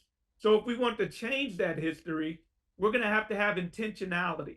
We're going to have to design, manage, and implement policies with intentional or affirmative inclusion. But we need these investments in people with the conception that this is not simple charity. These are activities that promote flourishing and a dynamism that not only benefit people in their communities, but also benefit firms. But it does so in a way that's more just, more egalitarian, and does what I believe your purpose is, which is to promote human flourishing. So with that fiduciary in mind, I think that reorientation, and if this sounds esoteric, I have plenty of policies that we can implement that can bring this to reality. I look forward to your sharing those policies with us because this committee is an activist committee in the sense that we are not just going to bemoan the facts. We are going to try to change the facts. We are going to try to create the just New York where equality of opportunity is true for everyone. Where Langston Hughes said it best. He said he wanted America to be America for everyone, for him too. And we want New York to be New York for everyone. And with that, I'm going to remind people that we do fair hearings here. We allow all sides to speak. We allow a multitude of positions and ideologies, all kinds of people who have a right to speak, because I believe that all of us are trying to get to a better place. And the idea may come from a position that we haven't heard before, or one that we usually disagree with. But in this type of committee and this type of hearing, we're going to do this. I, of course, want to thank my leader, Andrea Stewart-Cousins, the leader of the state Senate, the New York State Senate, for allowing not only this hearing, but my opportunity to be the chair of banking. My being here is a sign that she wants to see change. She wants responsible change. She wants well thought out change. She wants a goal that we're trying to get to that's better than where we are, but she is willing to go for change, and so are the majority of the members here. So by saying that, sir, I'm saying we welcome you more ways than one, and encourage you. One thing that I have discovered that governing can be fun. Coming up with stuff can be fun. It's good to think a problem through, as we should. But imagine having the ability to implement some policy to remedy the situation, to perhaps repair a situation. That is an incredible fun that I encourage all of you academians, and I use it in the best sense of the word. I aspire myself, mind you, all academians to have a very practical knowledge too, to get out and realize that we, the elected, have to make it work for all the people. That the danger and the fun and the opportunity that we have, may the good Lord offer you that opportunity, and you seize it and do worthy things with it. Now, having said that, sir, I again want to thank you for participating in this hearing, and to all of those intrepid souls who were able to stay from the beginning to the end.